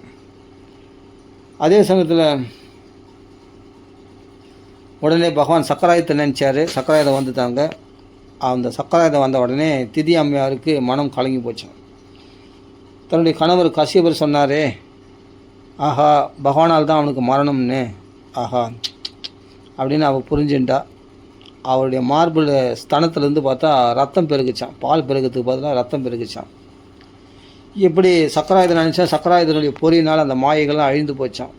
இப்படி தனது மாயைகள்லாம் அழிந்தொழிந்தது கண்ட அந்த அசுரன் எதில் இருக்கும் பகவானை தன் 2 கைகளாலையும் நெருங்கி பிடிக்க முயற்சி பண்ணானா, கட்டிப்பிடிக்க. ஆனால் முடியலையே. பகவானை தனது கைகளுக்கு வெளியே இருக்க கண்டானான். பகவான் டக்குன்னு கைக்குள்ளே அகப்படாமல் வெளியே இருக்க கண்டுட்டான். அப்போது வஜ்ராபடை போன்ற பலமுடைய தன் 2 முஷ்டிகளால் ஹிரண்யாக்ஷன் தாக்குவதை கண்ட பகவான் அவனது கன்னத்தில் 2 கைகளாலே அவனை குத்த வரான். பகவானை குத்த வரான் இந்த ஹிரண்யாக்ஷன். உடனே பகவான் என்ன பண்ணுறார், அவன் கன்னத்தில் ஓங்கி ஒரு அறா இருந்துச்சார். அது எப்படி இருந்ததுன்னா, அவர் இந்திரன் விருத்ராசுரனை அடித்தது போல் இருந்தது தான். அது உலகங்களையெல்லாம் வெற்றி கொள்ளக்கூடிய பகவானாச்சே, இவனை ஜெயிக்கிறதுக்கு எவ்வளோ நேரம் ஆகும்? சும்மா விளையாடினார் கொஞ்ச நேரம். பார்த்தா இவன் ஓவராக மாயைகள்லாம் பிரயோகம் பண்ணுறான். அடித்தா ஒரே அடி, அவள் தான் சுண்டுட்டான். மொல்லமாக தான் அடித்தார். அதுவே அவனால் தாங்க முடியலையான். விளையாட்டாக அடித்தாரான். அதுவும் விளையாட்டாக ஒரு அடி வைத்தார். ஆனால் அந்த அடி தாங்க முடியாமல் ஹிரண்யாக்ஷனுடைய உடல் சுற்றியது, விழி பிதுங்கியது, கைகளும் கால்களும் தலைமுடியும் சிதறின. பெருங்காற்றினால் வேருடன் பிடுங்கப்பட்ட நெடுமரம் போல கீழே சாய்ஞ்சானான். கீழே விழுந்தான். பூமியில் விழுந்த ஹிரண்யாக்ஷனது முகத்தில் பார்த்தா ஆனால் ஒளி குன்றாமல் இருந்ததான். நல்லா தேஜஸ் பிரகாசித்தான் முகத்தில் பார்த்தா. அவன் உதட்டை கடிச்செண்டே உயிரை விட்டுருக்கான். ஏன்னா அவ்வளோ கோபத்தில் சண்டை போட்டிருக்கான். பயங்கரமான தெற்றிப்பற்கள் வெளியே நீண்டு தெரிந்தன. அசுரன் இல்லையா அப்படி இருந்தான். யுத்தத்தை காண வந்த பிரம்மாதி தேவர்கள்லாம் இதை கண்டு ஆஹாஹா இப்படிப்பட்ட உயர்ந்த மரணம் யாருக்கு தான் கிட்டும் அப்படின்னு புகழ்ந்தார்கள். பொய்யான இந்த லிங்க சரீரத்திலிருந்து விடுதலை பெற வேண்டி யோகிகள்லாம் இந்த பகவானை தனிமையில் யோக சமாதியில் தியானம் பண்ணுறாங்க. ஆனால் அந்த பகவான் தேடி வந்து இவனை வதம் பண்ணி பகவானை பார்த்து கொண்டே உயிரை விட்டுருக்கானே, இப்படிப்பட்ட மரணம் யாருக்கு கிடைக்கும்? அந்த யோகிகள் அடையக்கூடிய பகவானை அடைஞ்சிட்டானே. அந்த பகவான் தனது திருவடியால் இந்த அசுரனை உதைத்தார். அவனும் பகவான் திருமுகத்தை பார்த்து கொண்டே தன்னுடைய உடலை விட்டான். சனகாதி முனிவர்களது சாபத்தால் நீச்ச பிறவி பெற்ற இந்த அசுர பிறவிகள் பெற்ற பகவானது பார்ஷதர்களான இந்த ஜெயவிஜயர்கள் இன்னும் சில பிறவிகள் பெற்று விரைவிலேயே மறுபடியும் விஷ்ணு பார்ஷதர்களாக வைகுண்டம் வரப்போகிறார்கள். அவரும் பகவானை ஸ்தோத்திரம் பண்ணுறாங்க. இவ்வாறு மகாபராக்கிரமசாலியான ஹிரண்யாக்ஷனை வதம் செய்த ஆதி வராகமூர்த்தியான பகவான் நாராயணன் பிரம்மாதி தேவரெல்லாம் ஸ்துதிக்க ஆனந்தமே வடிவமான தனது வைகுண்டத்தை அடைந்தார். அப்படிப்பட்ட அருமையான சரித்திரம் இது. அதனால் இந்த சரித்திரத்தை மிக தூய்மையான புகழ்பெற்ற இந்த மகான்களுடைய கதையை கேட்டாவே நம்மளால் அந்த கதையை விட முடியாது. திருப்பி திருப்பி கேட்கணும் போல் ஆசை உண்டாகும் இல்லையா? அது மனசு மகிழும் போது ஸ்ரீவத்ச கௌஸ்துபரான பகவானது திருவிளையாடுகளை கேட்க மனம் மகிழ்வதில் வியப்பென்ன இல்லையா? முதல்ல தன் காலை கவி பிடிக்க துன்புற்ற கஜேந்திரன் பகவானுடைய திருவடி தாமரைகளை ஒருமித்த மனதுடன் தியானம் பண்ணான். அவள் பெண் யானைகளும் கதறி துடிச்சது. இது கண்ட பகவான் உடனே அங்கு வந்து அந்த கஜேந்திரனை விடுவித்தார் பகவான். அப்படியேப்பட்ட பகவானுக்கு நமஸ்காரம் சொல்லி எல்லாம் ஸ்தோத்திரம் பண்ணுறாங்க பிரம்மாதி தேவரெல்லாம். அதாவது யார் சூதுவாதம் இல்லாமல் நல்ல எண்ணத்தோடு பகவானை பற்று இல்லாமல் பகவானை ஸ்தோத்திரம் பண்ணுறான் சுதிக்கிறாங்களோ அவர்கள் இயல்பாகவே பகவான் அவங்கள கருணையோடு காத்திருக்கிறார் பகவான். கண்டிப்பாக சாதுக்களுக்கு பகவான் சுலபமானவன், ஆனால் அசாதுகளுக்கு துர்லபமானவன் பகவான். இவரை அவரது கருணை அப்படியேப்பட்ட அவருடைய கருணையை அறிந்தவன் யார் தான்? கிருதஜனாக இருக்கக்கூடிய பகவானுடைய அனுகிரகத்தினால் எல்லா நன்மைகளும் பெற்ற எந்த பக்தன் தான் பகவானை வழிபடாமல் இருப்பான், ஸ்துதிக்காமல் இருப்பான். அதான் இங்கே சொல்கிறார். வாராக ரூபம் வைத்து பூமியை மேலே தூக்கி வரை ஹிரண்யாக்ஷனை வதம் செய்த இந்த பகவானத்தை இந்த அற்புதமான லீலையை யார் கேட்குறாங்களோ இல்லை சொல்கிறாங்களோ இல்லை அனுமோதனம் பண்ணுறாங்களோ, சபாஷ் அருமையான சரித்திரமாச்சு அப்படின்ட்டு யார் அனுமோதனம் பண்ணுறாங்களோ அவர்கள் பிரம்மாத்தியாதி தோஷத்திலிருந்து விடுபடுகிறார்கள். இந்த சரித்திரம் ரொம்ப புண்ணியமானது, பவித்திரமானது, செல்வத்தை அளிக்கிறது, புகழை அளிக்கக்கூடியது, ஆயுளை வளர்ப்பது, விருப்பங்களை எல்லாத்தையும் நிறைவேற்றக்கூடியது, போர்க்களத்தில் புலன்களுக்கும் உடலுக்கும் வலிமை தந்து வீரத்தை வளர்ப்பது. இதை கேட்டவனுக்கு இந்த பிறவின் முடிவில் பகவானுடைய வைகுண்டத்தையே நல்குவது, அப்படிப்பட்ட உயர்ந்த பலன்களை கொடுக்கக்கூடியது இந்த வராகாவதார சரித்திரமானது என்று தொடப்பூர்த்தி பண்ணிப்போம். ராம ராம ராம ராம ராம ராம ராம ராம ராம ராம ஆஞ்சநேய ஸ்ரீ வராக பகவான் கி ஜெய். நாராயண நாராயண நாராயண நாராயண நாராயண நாராயண நாராயண சீதாபதி ராம ராம ராம ராம ராம ராம ராம ராம ராம ராம ராம ராம ராம ராம ராம ராம ஸ்ரீ ராமநாத சிங் ஜெய். ஆஞ்சநேய சுவாமி கி ஜெய். ராம ராம ராம ஸ்ரீமத் பாகவத பகவான் கி ஜெய். वराह भगवान की जय. लक्ष्मी वराह मूर्ति की जय. राम राम राम राम आंशिक की जय. राम राम राम राम.